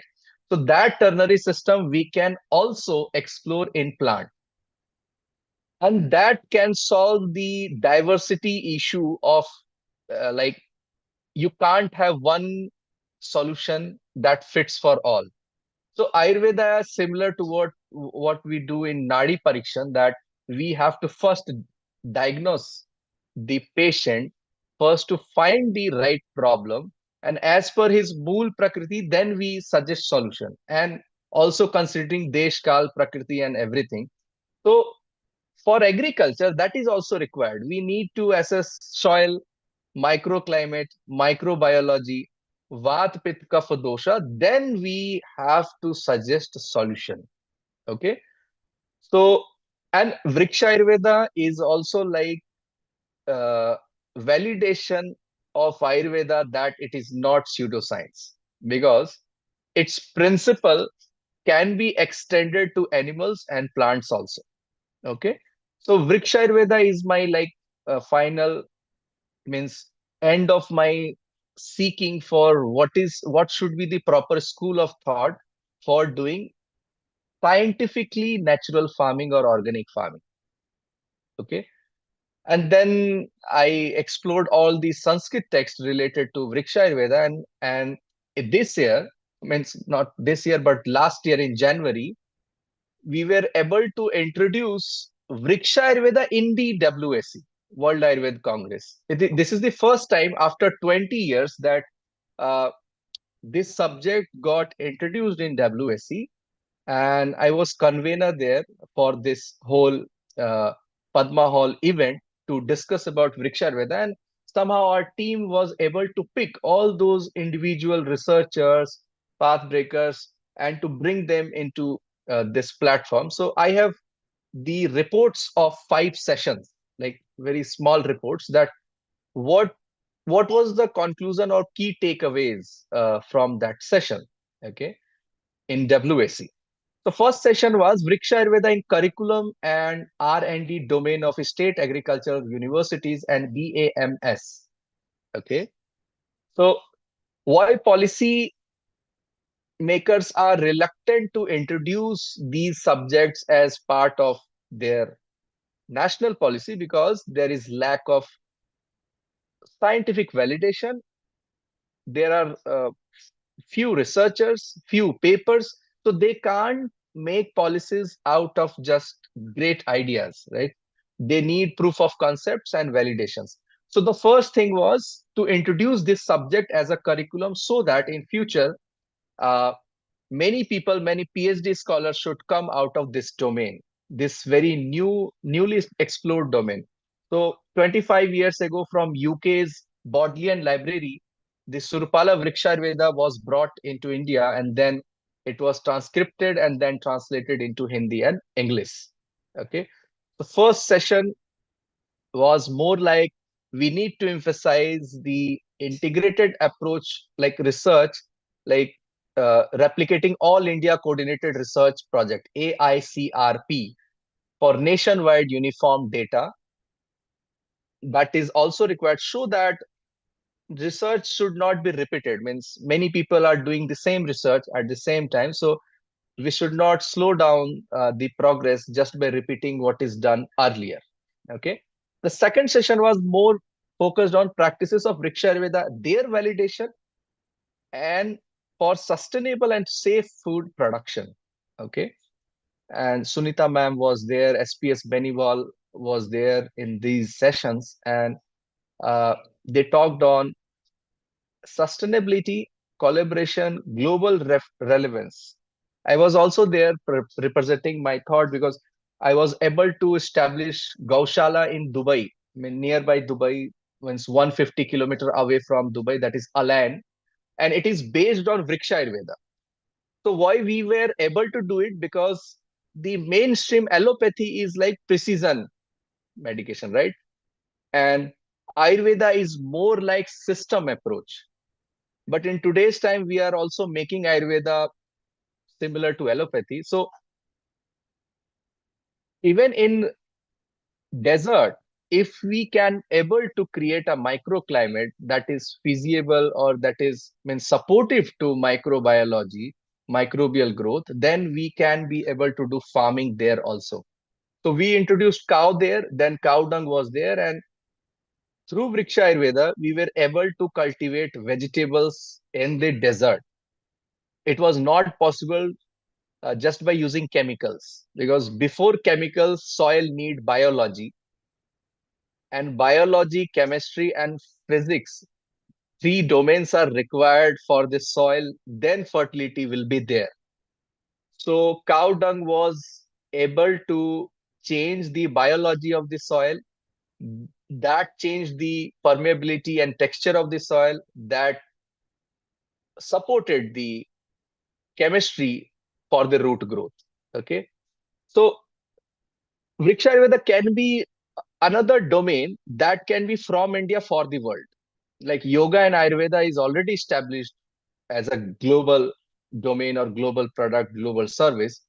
Vriksha Ayurveda can solve, because Vriksha Ayurveda is not region specific, because USA can have different microclimates, so we can understand Vata, Pitta, Kapha for that climate, and then we can curate or design SOPs for their agriculture. So Vriksha Ayurveda supports diversity. It is decentralized model, and it can be used to design farms to solve all those problems of like productivity of natural farming and organic farming. So these heat and trial methods going all around the world, that we should do homa farming or natural farming or biodynamic farming or dozens of different kind of farming. So people are learning Ayurveda is directly targeting Panch Mahabhuta, the very cosmology of our universe. So it is tackling the root cause of the problem. That's why it is more viable, and it can be the direct solution for all those problems. Third Wonderful. session was, That's yeah, yes, yes. yeah, yeah. Yeah, Maybe I yeah. can take only 3 or 4 minutes. Okay, I Yes, will wrap please, up. please go ahead. Yeah, Yes, yeah, yes. yeah. Third session was more like on documentation of all manuscripts related to agriculture throughout the world. Okay, so that to extract knowledge from the wisdom, the old wisdom, because we can have lack of knowledge in industrial economy, because industrial revolution was not the genesis of industrial revolution is not India, right? But the agriculture, but the forest, but the Ayurveda, the genesis is here only. So we have lots of manuscripts. So third session was more on documentation, how to extract those data, how to collaborate with Sanskrit researchers and all. My session was on entrepreneurship, how this domain can support entrepreneurship, and the case study of Dubai farm I showed there. And also uh, subsequent session was on in Darjeeling, the tea gardens. Vriksha Ayurveda helped to help the tea gardeners for their survival, because chemical farming is not right now not feasible for them because of high rise of the input cost of the fertilizer. Plus, typically pests become resistant, simply that, like, we take antibiotics, and at later stages antibiotic will not work, right? Because body become resistant to that. So all the pesticides are also not working in tea gardens. Then Hmm. Vriksha Ayurveda solved the problem of toxicity. It helped Hmm. the rejuvenation, and it brought the hope that natural farming can be a scalable project, not a hobby project. Okay, it can Yeah, be a scalable. yeah, Yeah. yeah. Okay.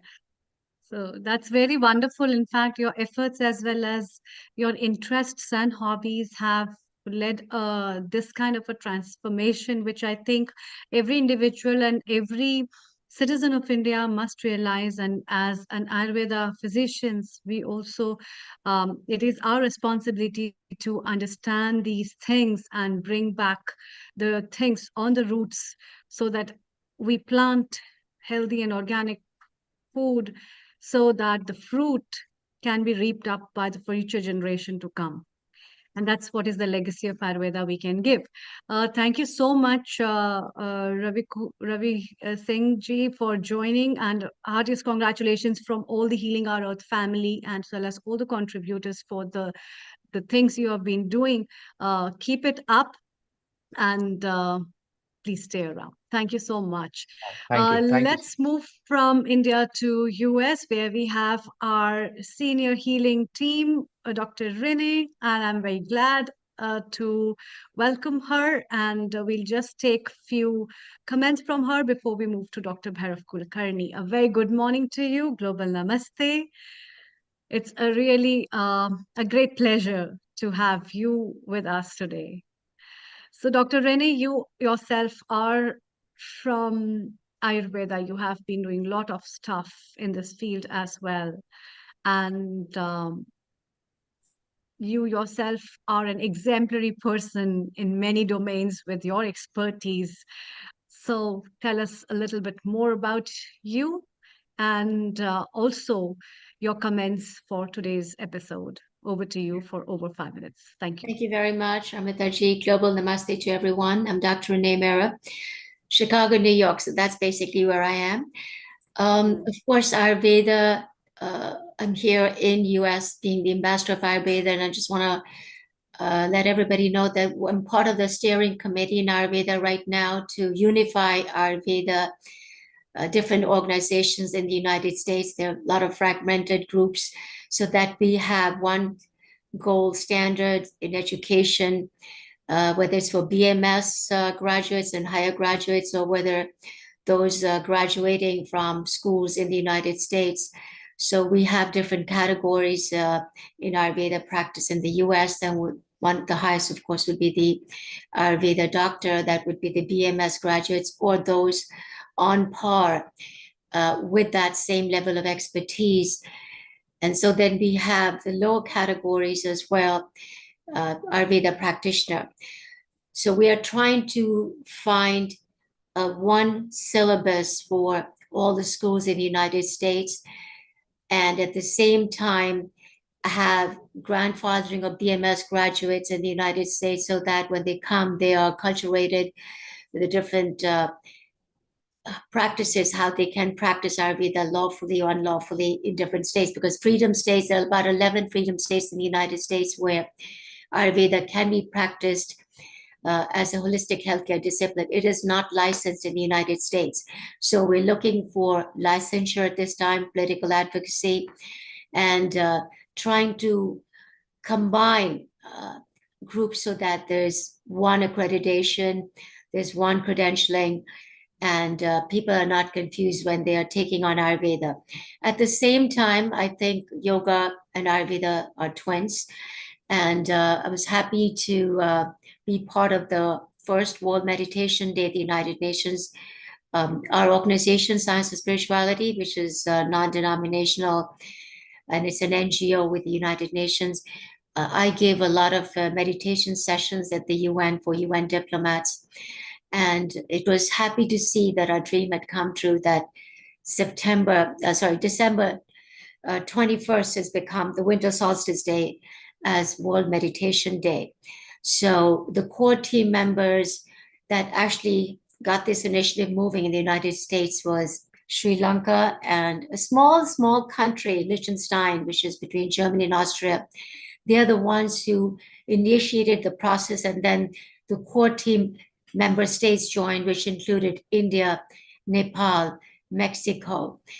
And so there were 6 core team member states after that, and UN declared it as World Meditation Day. And I'm happy to be that I was part of the first World Meditation Day, and we talked about it is a human right, just like holistic healthcare discipline is something that we all should be imbibing, whether it's a daily regimen or whether it's seasonal regimen. So I think now that yoga was declared by Prime Minister Modi, International Yoga Day at the United Nations some years ago, right after that, that was summer solstice, June 21st. Now winter solstice, we have Meditation Day, and we have Peace Day in the United Nations on September 19th. So all this combines together, and hopefully one day we will see International Day of Ayurveda Day in the United Nations. And that has to come from a member state, which could be either India or Nepal or Sri Lanka, because these are the countries or member states in the United Nations that have Ayurvedic practice, and it comes from there. So thank you so very much, allowing me to share these views with you, and hope to see you soon again. Global Namaste. Have a blessed Sunday. Thank you, Dr. Renee. You have always been a big part of Healing Our Earth, and your insight and vision is always an example. And the points that you mentioned are also very right, and we'll be taking that forward. It's really wonderful to have you, and have a very nice, beautiful day. It's time to move to Dr. Bhairav Kulkarni in India. Dr. Bhairav Kulkarni is an Ayurveda expert, and he is a vice principal and head of department of one of the departments of Kai Chikitsa, which is internal medicine, and he is also the director of Sri Siddhi Vinayak Ayurveda Panchakarma Center. If we can have your video, it will be nice. Dr. Bhairav Kulkarni, can you hear us? Yes, I hear you. I am unable We can't to see you. Yeah. We can't see you. You have been as a chairman for the Scientific Advisory Committee at World Ayurveda Congress. Can you turn on your video, or is there any issue?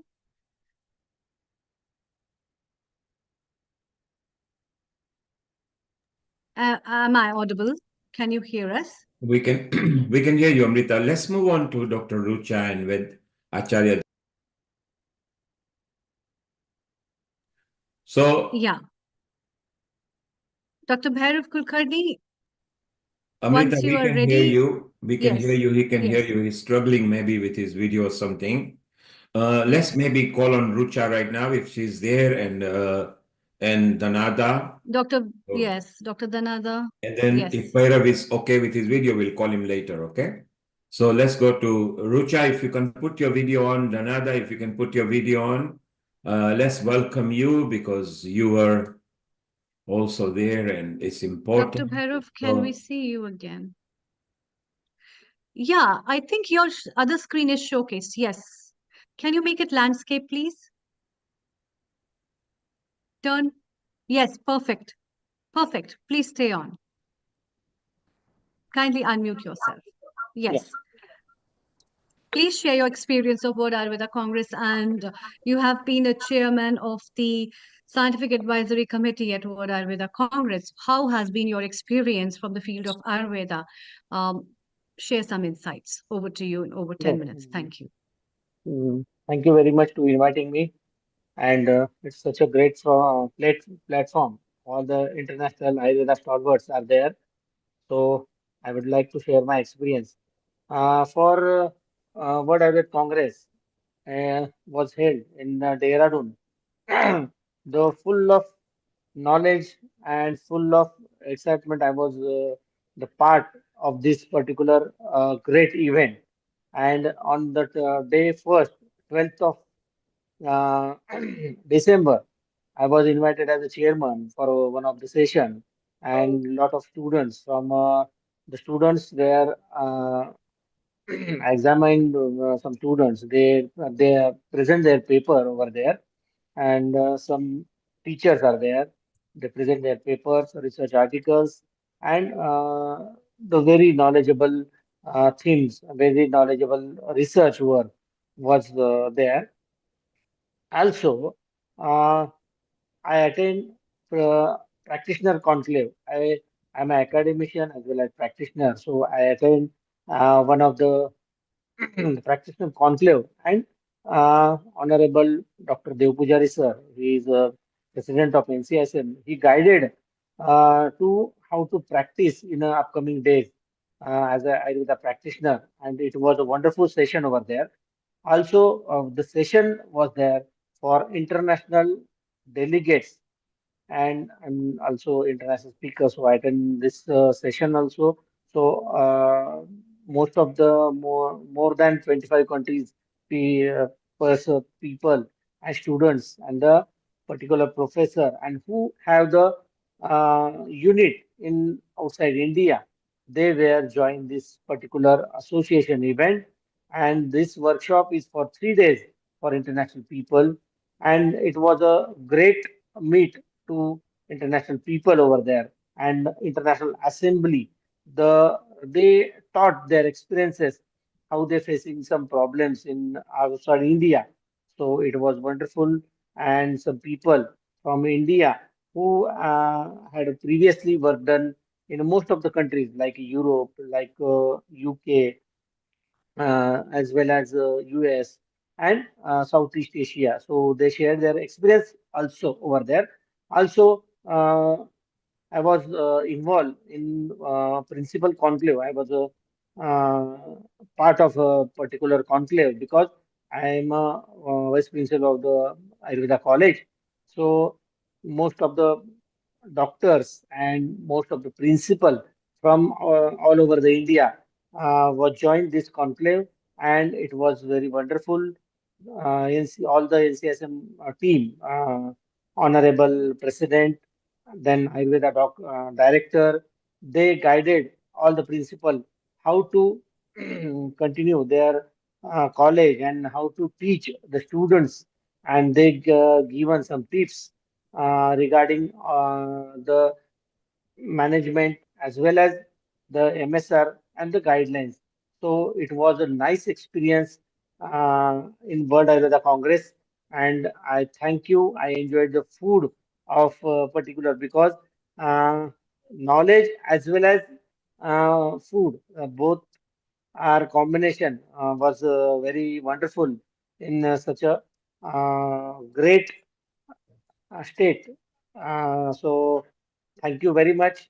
This is my experience all over. I have less time, so I conclude my talk and thank you, Ms. Amruta, who invited me in a third time, I think so. And I am a part of your association. So thank you, organizer, and thank you. Keep in touch. I will do my best in future also with you. Thank you. Namaste. Namaste, all of you. Thank you. Thank you, Dr. Bhairav. Um, it's always wonderful to have you at our platform. You always bring a lot of new things, as well as your work itself speaks, and it's nice to have an insight of World Ayurveda Congress from your mouth, actually. So thank you so much. Please stay around as we move from India to US. I'd like to invite our lovely guests who are on the screen with us. Um, uh, Dr. Dhanada Kulkarni, who is our regular guest contributor, as well as Veda Miller lead at Healing Our Earth team. And I'm also really glad to welcome Dr. Rucha Kelkar, who is our guest contributor of today's episode. Before I take up with Dr. Rucha, Dr. Dhanada, your quick comments as well as hello and hi to Dr. Richa, as you've just come from India back, and then we move over to Dr. Richa because you both know each other. Thank you so much. Global Namaste to all HOE family and a very happy new year. What's the best way to kickstart Ayurveda with the World Ayurveda Congress post experiences and many more to come through the whole 2025 on our platform, Amrita. You're doing, as usual, an excellent job, looking beautiful. Namaste, Same to you. Lakshmi, and of course, Neil, very happy new year, face to face, everyone.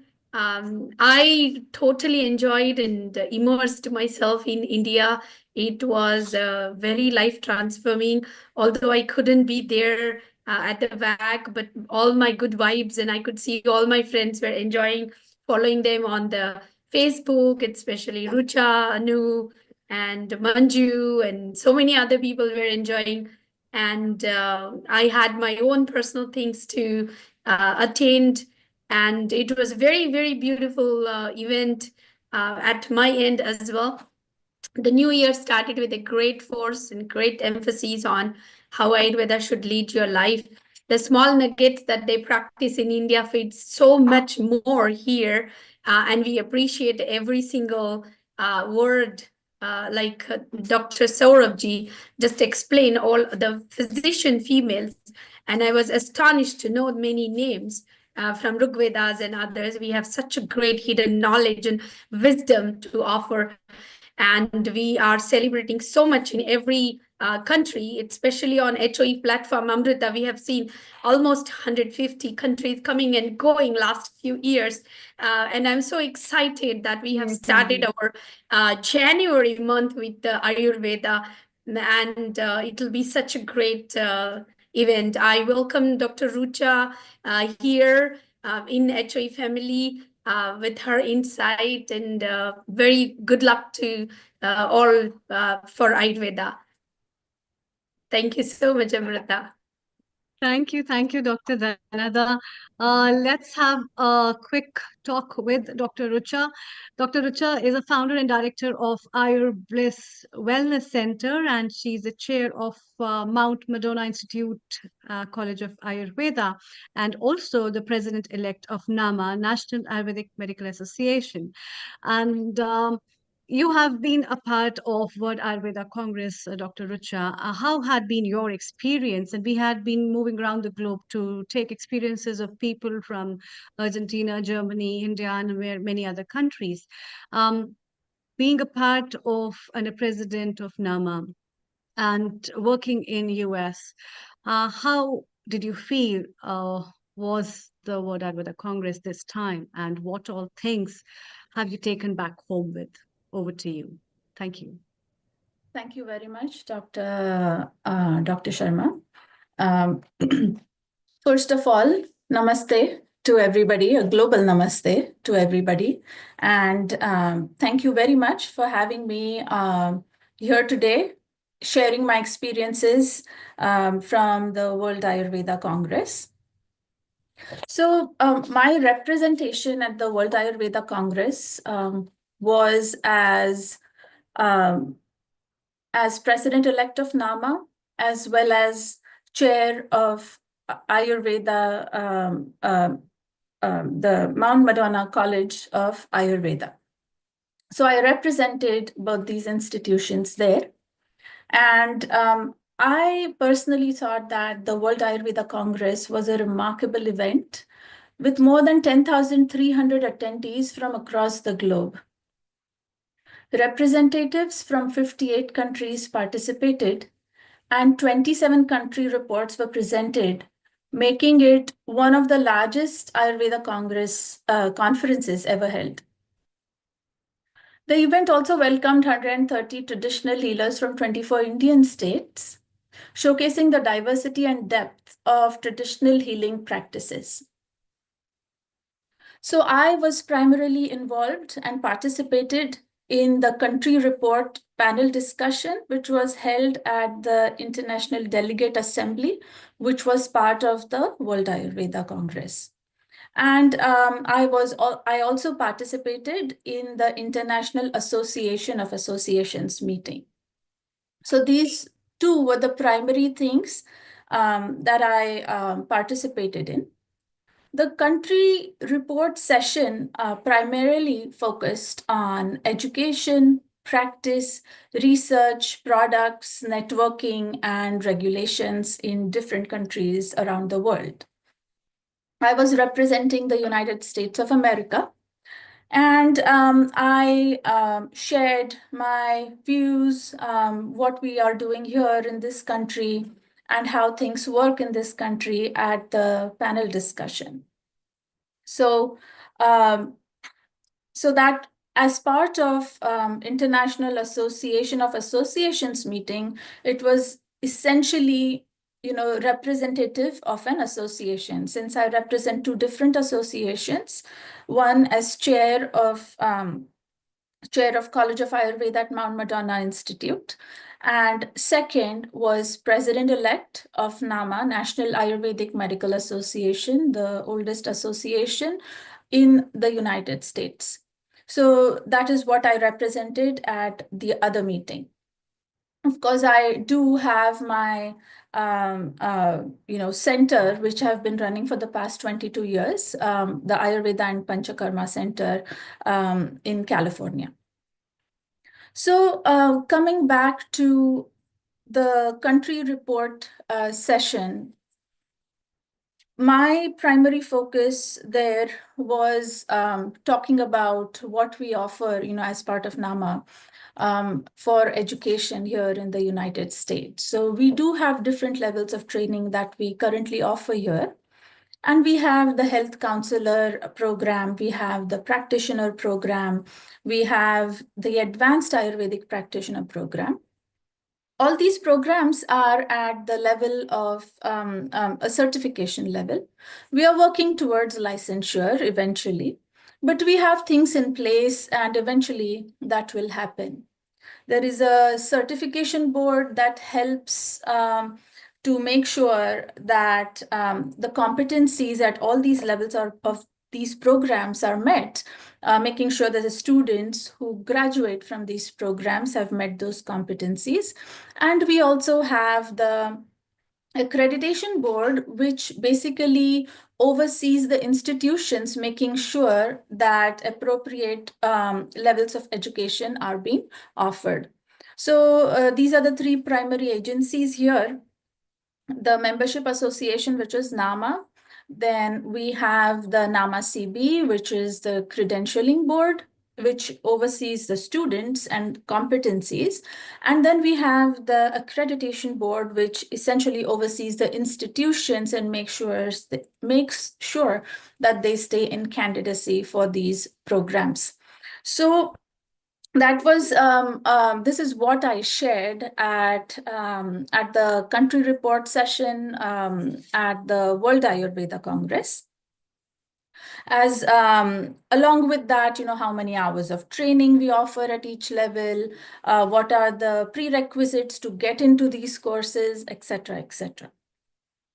Now, beyond these formal sessions, I absolutely cherished meeting new people. I cherished reconnecting with friends from different parts of the world. I enjoyed and really appreciated all people who came from all over the world to this conference, bringing their own experiences from their own countries. And I absolutely enjoyed, connecting with new people. The conference was definitely inspiring and an enriching experience for me, highlighting the global relevance and unity within the Ayurveda community all over the world. So that's in a nutshell about, how I felt about the conference. So that's it from me here. And I'm happy to answer any questions if you have any. Yeah, thank you so much, Dr. Rucha. What kind of, so being a part of the international conclave, what kind of do you think are the policies and the frameworks which are still left to be done, and what all things were discussed? As the president-elect, you were the part of it, as well as from the international forum, you were the part of it. So on that way, what all things do you think were left out, and what all things have to be added and were added into this for this conference? Over to I you. would say that in terms of policies, we didn't go very much into details about that at the meeting, but a lot of information was definitely taken in through our roundtable discussion, through our panel discussion. And I'm sure, there will be certain things that will be put in place, and we will definitely reconnect, in a little bit once we have all of that, because there were representatives from different countries with different backgrounds and different things in place in each country. Okay, interesting. And what all is your association doing in US? Please tell us that as well. And I think there's an upcoming conference at your end too. Please let us know, and then we have quick comments from our founder and director, Neil Kumar. Yes. Absolutely. Thank you. So NAMA is hosting their annual conference in Dallas, Texas this year from May 2nd through May 4th. It's our annual conference. We invite speakers and application for papers to present at this conference. NAMA has been around for 21 years, and we have about over 1,700 members who are part of NAMA. We have a staff and a lot of volunteers that also help to see all of this through. Our main focus is membership and continuing education and keeping abreast of what is happening in the Ayurveda world in this country. We also make sure that alongside the credentialing board and the accreditation commission, we make sure that the institutions that are offering courses, as well as our members, are getting appropriate information about, where they should be heading, what they should be doing, and as well as, the amount of coursework that they should take to complete those certain levels of education. So we offer that kind of membership. Our members wholeheartedly and very enjoy coming to our conference every year, for continuing education, for learning more, as well as for connecting with other people. as far as our education levels go, for the health council, we have, at these conferences, we have different speakers which can cater to all these different levels of education that are provided in the United States. So for example, to give you an example, we have Ayurvedic health counselors training that requires 4 credits of college level anatomy and physiology to even enroll in that course, followed by 600 hours of training and 75 clinical hours of training. So, for somebody who is trained like that, which essentially is more swasthavritta type of training, diet and lifestyle, they are not allowed to recommend herbs or anything like that because they are not trained to do that. So there are speakers for that level of training. Then we have the AP course, which is the Ayurvedic practitioner course, which requires at least 6 credits of college level anatomy to even enroll in the course. And that is 1,500 hours of training and 175 clinical hours of training. So that's the second level of training. These students are more equipped in their Ayurveda knowledge. The following level is the advanced Ayurvedic practitioner. That is 4,000 hours of training and 525 clinical hours of training. So, this conference is basically catered to all these levels. Eventually, our hope is to have a level of training which matches the basic entry level BAMS level of training in India. Yeah. It may be called something different here because we have to run with how the country functions in terms of their Department of Education and other governmental policies.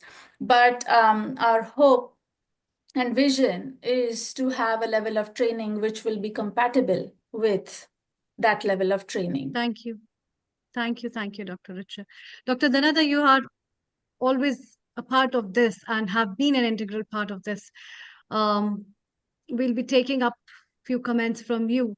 Let's move to our director and founder, Neil Kumar, for quick comments, and then we move over to you.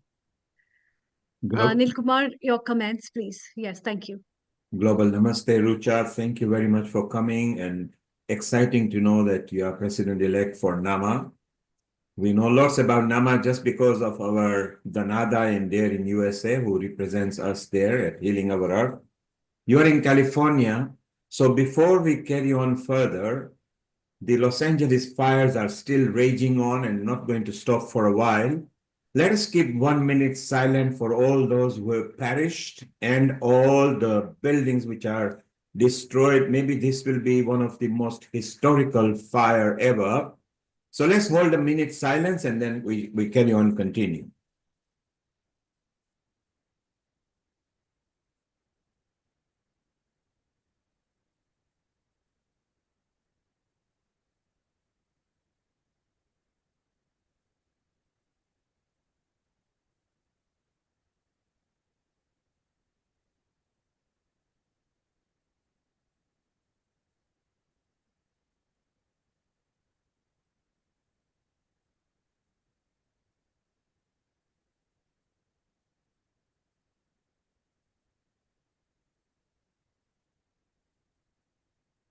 Om Shanti. Since we are going live on many channels and some of our partners are USA, YouTube and Facebook channels, we really feel that this is a complete catastrophe and it's unprecedented.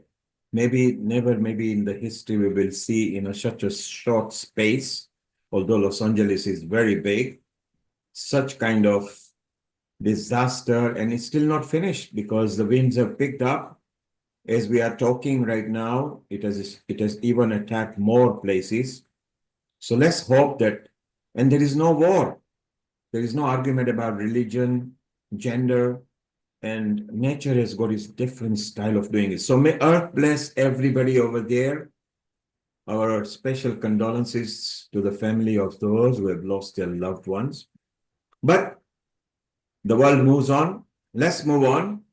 So, Rucha, you are in an exciting position because you are going to go to Texas. And Texas is where the Nada made tapas famous because she was so good at organizing there. Not only did she bring Ayurveda in the forefront, she got the Sanatan way of life and Vedic knowledge even into the temple, which was very exciting. So we are so glad that you're going to move there into Texas. And Rucha, while you're here, thank you for introducing Dr. Vivek in Canada, who will be going to in about 15 minutes to chit-chat more about Ayurveda and the conference. Tell me one thing. Do you feel that the World Ayurveda Congress this year was more international? This was my first time attending the World Ayurveda Congress. Well, not first time, I would say second time, because I did go to the Congress in Bangalore, but it was for a very short time. I was much more involved in the conference this time, and I do think it was quite a global event. And did you feel, because I believe your country of birth, is it India? It is India. So your country of origination is India, but you are now American. Did you feel that when you went in the conference, there was international touch to it? If I may ask, in what way? In hospitality, in behavior, in protocol, in etiquette, in every manner. I think I would say it was extremely professionally done, and extremely professionally done for everybody, for local delegates as well as international delegates. Simply amazing. And earlier we had actually Dr. Shishir, who was one of the state conveners, and he described the logistics of such a big event, which was planned as a general event and suddenly turned out to be massive event with almost third of the globe attending to it. Dhanada, you were in India, but you were not able to make it. You were busy with your own projects and things. What are your thoughts, Dhanada? What did you feel? Because you were catching up on the social media, what was happening. Yes, I heard it was phenomenal. And like Rucha said, I also felt there was vibes getting internationally inclusive with all the problems outside India that we are facing to practice Ayurveda. Because Ayurveda has suddenly, as you all know, become a golden career, I would say. Everybody in next 5-6 years are going to thrive this career. And I feel very honored and very valuable to know that India is having such a great initiative as well. And we all being a part of stakeholders, we have a lot of responsibility in London, in Australia, in US. As Neil, you are a part of many of these groups. We try to connect globally all these families in HOE.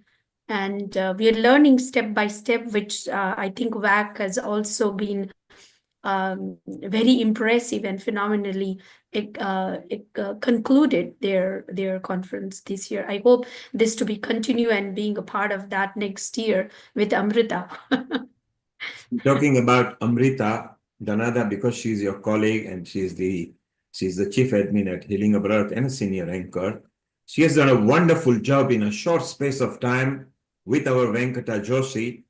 She went to so many countries and had to select. There were many people who wanted to come, but because short of time, we selected few countries. And Neil, sorry to disturb. On this occasion, I would like to take a few moments that she's also organizing a beautiful conference of Ayurveda about the mind, body, and well in IIT Mandi. I want to congratulate Amrita and would love to invite on behalf of her for all the delegates, as many as they could. And yeah, we should be promoting more such things from Amrita to many IITs, and she could become the iconic Ayurved physician there. And I am very well part of that. So congratulations, Amrita. Thank you. And- Thank you, Dr. And Dhanada. Amrita, she is actually referring to this MBCC conference that is going to be so exciting and taking place in India. Maybe you can tell us a bit more about it, so those who have just joined, they can know more about it. Yeah, so thank you, Nilkumar, and thank you, Dr. Dhanada.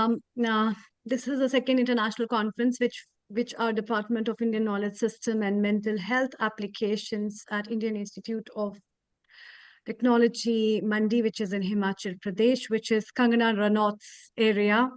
I hope everybody knows Kangana Ranaut as a Bollywood star and an icon. And this conference, a couple of people who have never been to India just knew about Mandi because it's her area.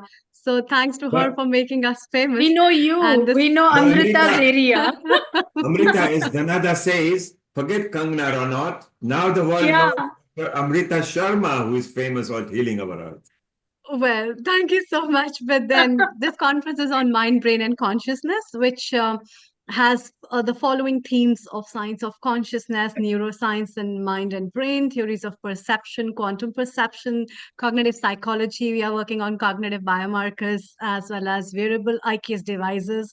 Sleep and dream studies are conducted. So we are inviting themes for that. The Indian philosophy has been talked about with Indian knowledge system, and for mental health, Ayurveda and mental health is also one of the themes that we all can put in our efforts for. Indian performing arts, music and music therapies, and IKS personality traits with IKS intervention with AR as well as VR.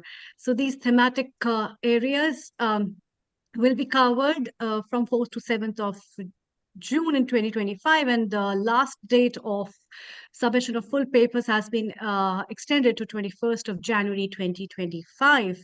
And also to add on that it will be published as an extended version in Springer edited volume. And the registration fees is these many US dollars.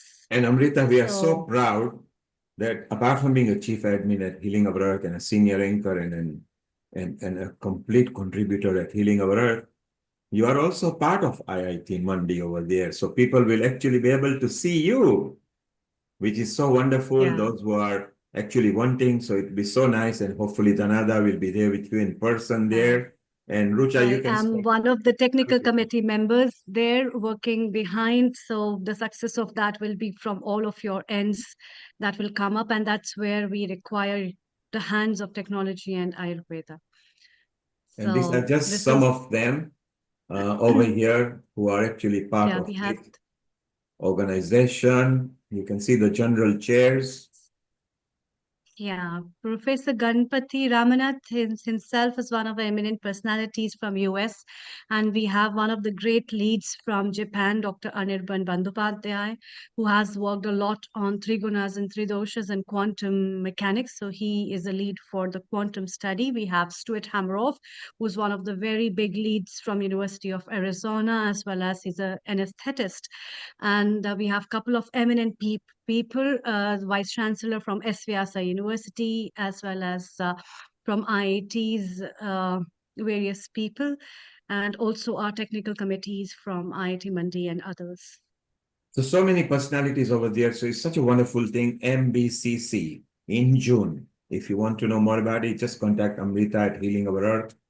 She can tell you more. She is one of the person involved in there, assisting and helping. So it's so wonderful. Rucha, so you enjoyed, you had a good experience down there. Nama is progressing very well. Dhanada, we know Nama just because of you at what happened in Colorado. It was you who made it happen, where Sharon and Michael and were also performing there. Are you excited that they are coming to Texas? So that's going to be very exciting there, and it will be so nice. And we want to support you there, Rucha, as well. When you are there, we would want to bring, like how we did for Tapas when we brought them live on the screen here and just promoted, and it's so wonderful. And one question that I want to ask is that all three of you, Amrita, Dhanada, and Rucha, You're all the current younger generation, so complete different style of thinking, less ego and more work and everything. What have we got lined up that you guys will be different to the current people who are all struggling to gain position? And I noticed that each three of you are actually there to bring the knowledge to help the people. So what will be exciting for the generation behind you? Let's go with you, Rucha, first. Well, bringing a certain unity in the community. I can speak currently because I reside here in the United States and I'm more involved in the United States. I would say bringing unity to this small community of Ayurveda that we have here in the United States and perhaps in North America is very, very important. We can, once we are united, we are able to achieve more things. And in terms of bringing Ayurveda to the forefront, making it not just a diet lifestyle system, but bringing it to be a system of medicine in this country. And that is really my vision and goal, to establish Ayurveda at the forefront and to support whoever is the practitioners. It's very important. You can create all these people and teach them Ayurveda, but what are they going to do with it? So we have to also create jobs in some way for them to be able to learn this science. We have to create experiences for them to enhance their knowledge. So this is really what I'm seeing for the next generation. So Rucha, these are you are very clear. Unity and supporting the existing structure and maybe enhancing them. So that's wonderful. Unity is very important, because if there is no unity, then there is disparity. Dhanada, what do you want to add to that? Well, if you ask me, Neil, what Ayurveda started by Modi ji, first sentence he said is Har Ghar Ayurveda. And my strategy for bringing Ayurveda is beyond education. We will learn, we will practice, but to get the license structure, we need to go to the grassroots level. So our generation, as you rightfully asked, we don't keep secrecy. We would not like to keep Ayurveda to ourselves, especially in my view. I would like to take the Ayurveda to community, to grassroots levels, to flourish not only in the education style, but entrepreneurs, sustainability, understanding Ayurveda and engineering, Ayurveda and what technology is doing. Ayurveda has so many avenues, cooking, Ayurveda can do something for travelers, and there is no foundation for Ayurveda to practice. And that's the whole what you call Ayurveda itself has no a frame to practice in such a right standard manner like a medical system. You know what I mean? It has got his infinite things. So how do we address all these inclusive people together once we get licensees? That standardization quotient can later on further bring us into, like Dr. Rucha said, more of bread and butters and other things. But for me, if we really want, like what other sciences like Chinese medicine or others doing, is they doing much more going for a regular public domains. And we should be addressing that and not keeping any secrecy of practice to friends and families and students and our practitioners, especially coming from Indian origin. People do see us as an expert domain in that, and we should be very vocal about it. That's what I feel, Neil. Thank you, Dhanada. So Dhanada want to expand on professionality, standardization, and she wants to bring at forefront issues that can make Ayurveda be known in open structure, not in a secret structure. So stay around, Dhanada.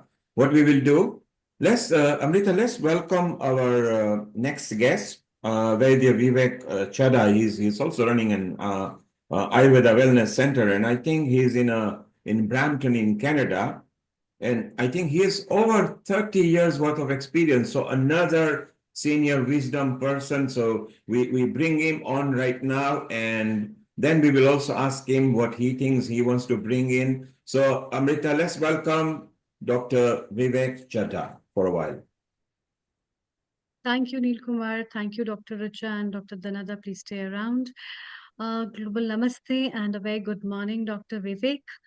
Dr. Vivek is the founder and director of Ayurcare, Ayurveda Wellness at Canada, and he's also the director of Ayurveda Allied Research Council at Canada with over 33 years of expertise in Ayurveda. He's a seasoned Ayurveda practitioner dedicated for promoting holistic wellness, and he has his distinguished career is marked by significant contribution to healthcare, Ayurveda awareness, integrative medicine across both India and Canada. And being an established practitioner, and Dr. Vivek, and you have been the part of 10th World Ayurveda Congress. How has been your experience? And what do you think?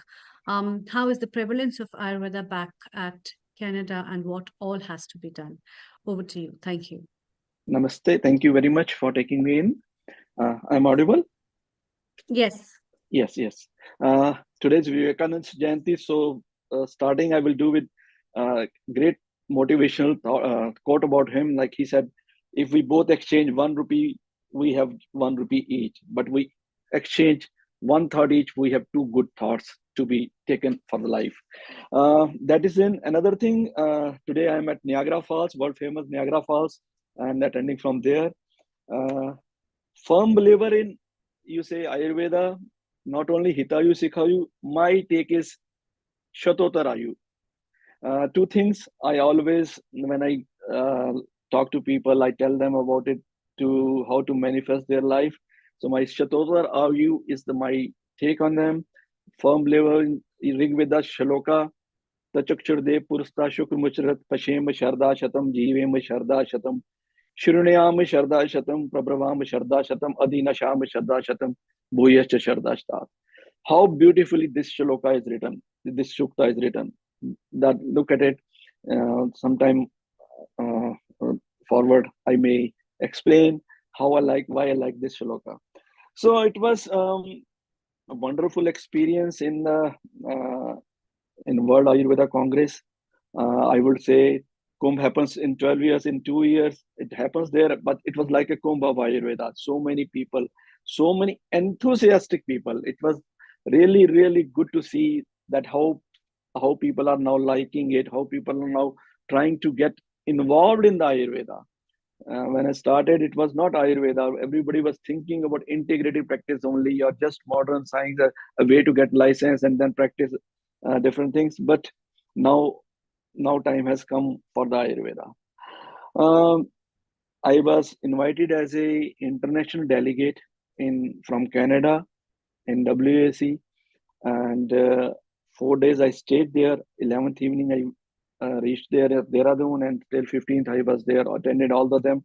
Got fortunate to talk to meet so many learned people, apart from government people, apart from educationists, so many learned people are there.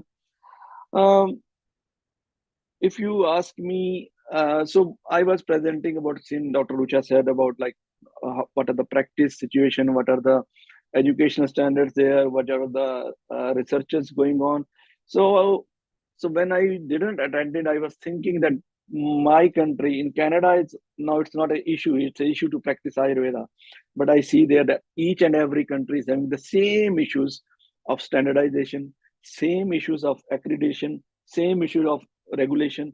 All the countries are having the same issues. How to overcome those situations? There was a lot of suggestions coming through it. But afterwards, I have thought about it. Another point I would like to share with you. I have not discussed it with anyone. And because I approached here the naturopathic colleges to give us a bridge course, how we can be in the mainstream healthcare then. but I was surprised that the leading those transcription agencies like WES, who gives all the transcripts to all the institutions, they are not able to assess Ayurveda degrees because they don't have those resources from where they can assess the 6-year BMS degree on the parameter the West wants. So that's a big thing now. Working on it, I have emailed them to how it can be done, because in India now it's a standardized code. Each and every university, each and every college is having the same syllabus, same way of teaching, but they are not standardizing it. So that's a main thing.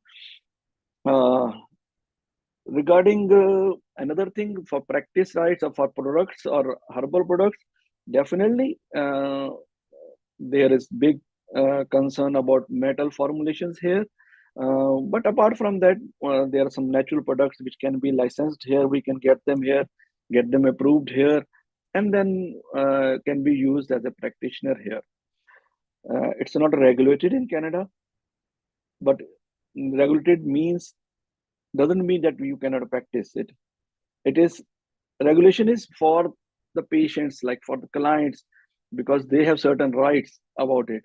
Here you can talk to them, you can guide them, advise them, but the products you are using should be at par as per Canadian laws there. Another thinking, it was a wonderful experience there. First day, it was like international delegate assembly was there, where the Kotoicha sir inaugurated it. Then we have discussion about different countries in the 2 days pattern. On the second day, it was US and Canada and all Northeast countries was there. And the same issues which I told you we were having here, discussed about it. A lot of discussion was going on. An idea came about association of associations. That's a good idea. We can have an association from different associations of the world. There can be an association so that all the global Ayurveda can be more prominent about it. Another thing I would say, Professor Neil, for asking some questions about it, like it was more global oriented this time because there was more global presence. And as Indian government's take is on making it more globally, making it more awareness in the West, in the other countries. So I think it was more global. There were more discussions going on, but still, in Canada, it's in very nascent stage. I can say there are maybe 300 to 500 practitioners here, not qualified graduates here, but they are not practicing here because of the limitations, because of the hard life here, because of struggles. Not able to practice it. Usually, I try to motivate all of them. So come in the field. More you come in the field, more you will be aware about the issues, and more people will be aware about the things. Another thing I have done in Canada is when I moved here, there was an issue about herbs, about products. So I tried to get them approved here from Canada. That is NNHPD is there. That is Natural and Non-Prescription Health Directorate, which approves your all the formulations. And what I did was to promote Ayurveda. There was a clause that if something is practiced for last 50 years in any traditional system, we can claim it as a beneficiary here. So I tried to put on all the labels like traditional used in Ayurveda as a Medhya for Brahmi, as a Mutral for Punarnava, so that people know about that this is an Ayurveda plants here. As an association of Ayurveda and Allied Research Council here, our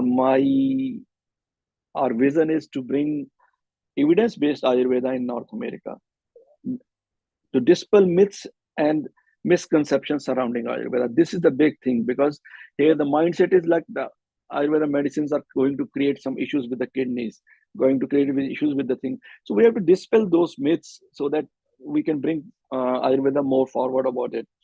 And the foster collaborations about different organizations. I'm trying to approach different organizations from US and other countries so that we can have a formal talk, formal understanding about different issues so that we can collectively address those issues.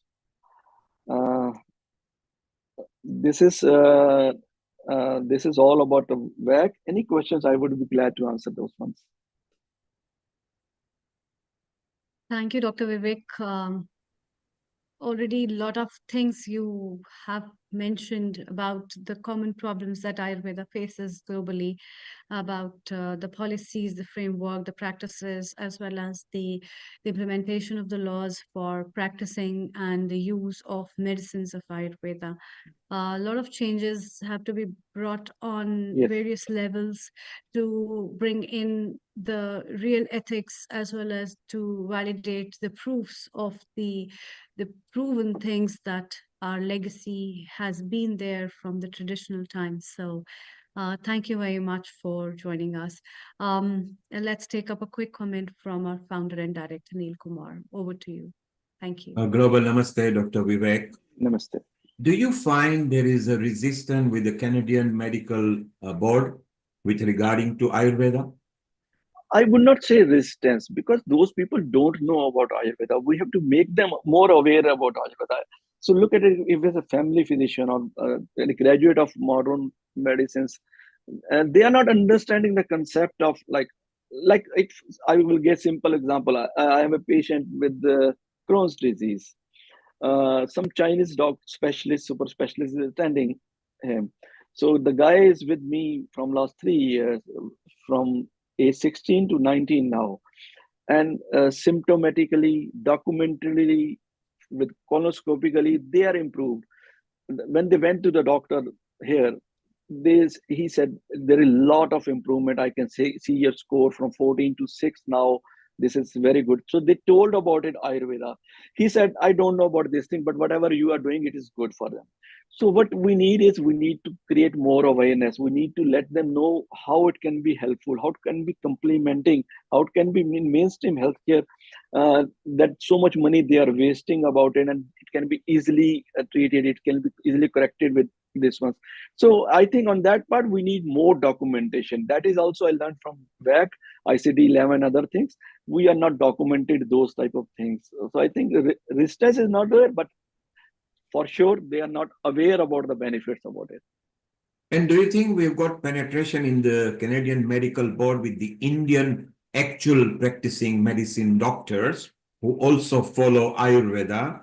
Is there an association that because if you got them in a higher position in the medical board, then they can slowly bring this alternative or integrated or auxiliary benefits that can be brought into the system?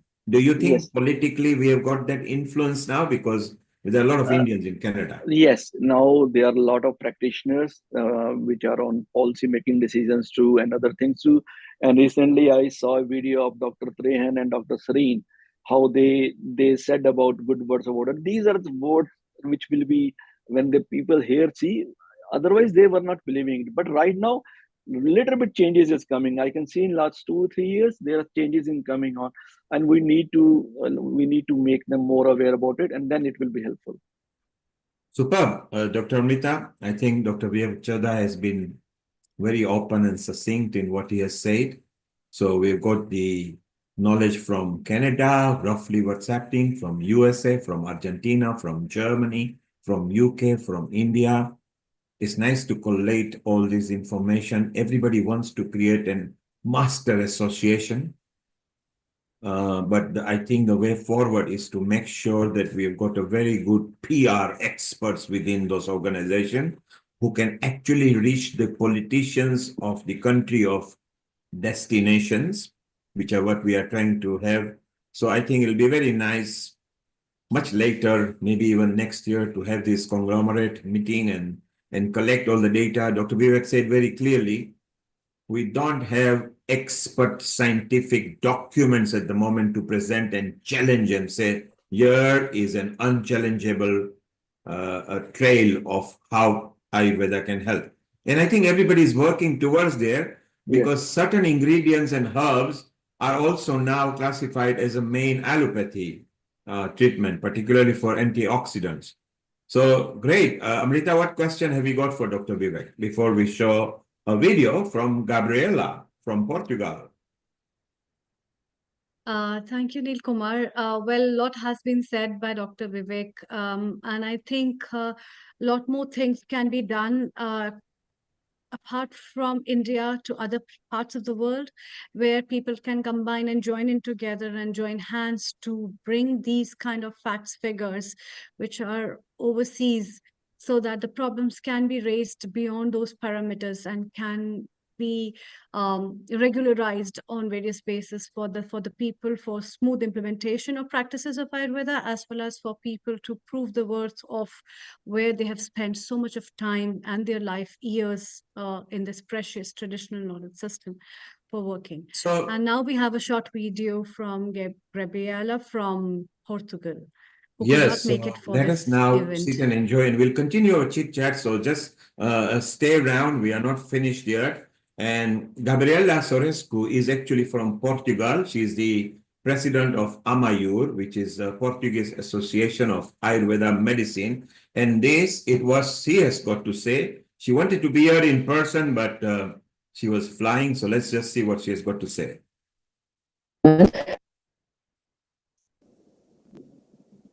Good evening or afternoon to everyone.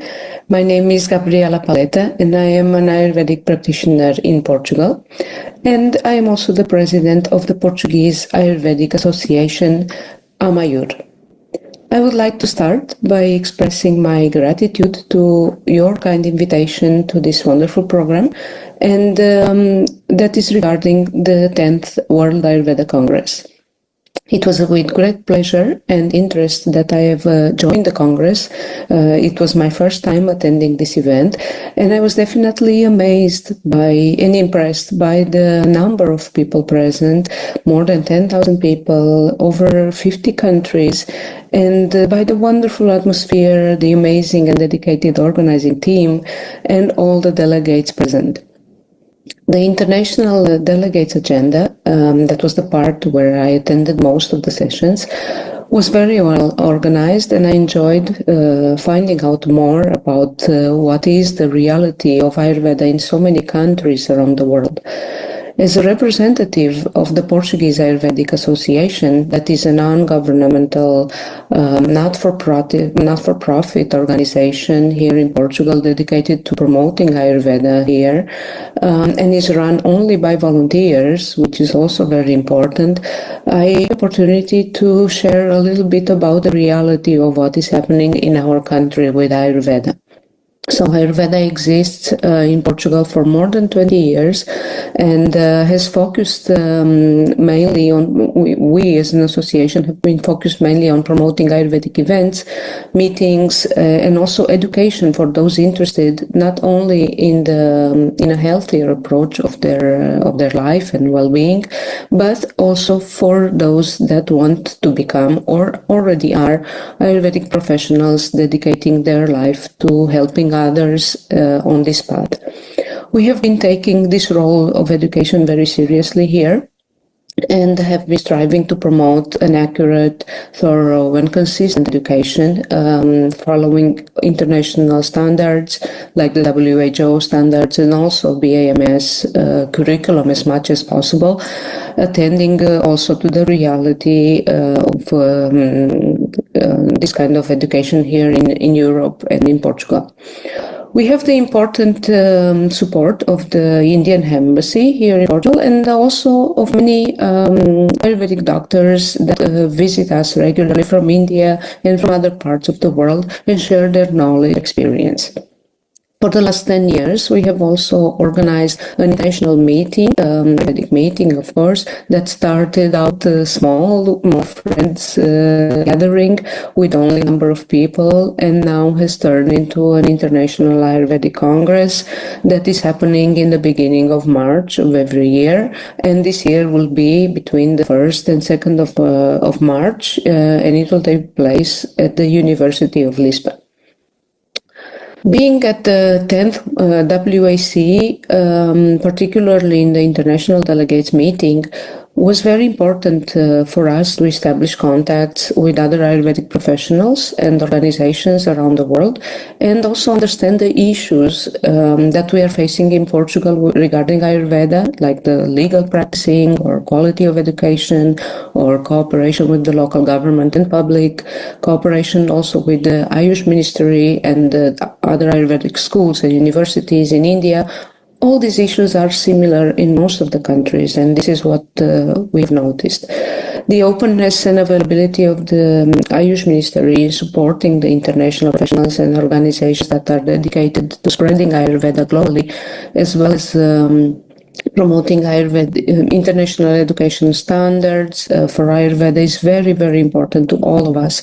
So, as it is, it will definitely help in establishing a more solid and qualified professionals and practices in our countries regarding Ayurveda. I was also happy to hear about the possibility of obtaining an international recognition in this sense, which will demonstrate definitely an important support and joint effort in promoting quality and standards of education in Ayurveda everywhere. During this Congress, we have also discussed about the creating a World Association of International Professionals and organizations that are dedicated to Ayurveda and can therefore form a body of representation for this medicine at the international level, like relevant forums like United Nations or WHO. Overall, the 4 days were packed with a lot of knowledge, a lot of experiences, meaningful international contacts and connections that brought us closer and allowed us to create a more united Ayurvedic body and bond globally.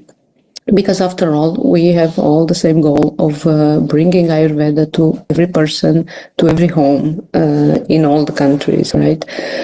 So thank you very much again for this wonderful invitation, and I wish to you all a fruitful progress. Wow, that was so wonderful that she actually made the effort, although she was traveling, and it's so nice and it's wonderful that people actually take that effort over there. And Amrita, obviously, Gabriela is from Portugal, so there's another country to add in there. Portugal, which has also got a lot of Asian influence now, which is so beautiful as well. And we have got Sam here, our yoga guru. And maybe Sam has got a comment or two because Sam is part of Patanjali. And it was Swami Ramdev who brought in lots of Ayurveda products in 2006 when I got him out of India. Sam, you remember we had containers and containers of them in 2006. I didn't even know too much about Ayurveda products. So there we were opening containers. And what comment have you got about Ayurveda products and Ayurveda in UK? But the problem with Ayurveda is it's like I'm a structural engineer. I've been to uni. I can build a nuclear power station. I can do certain things.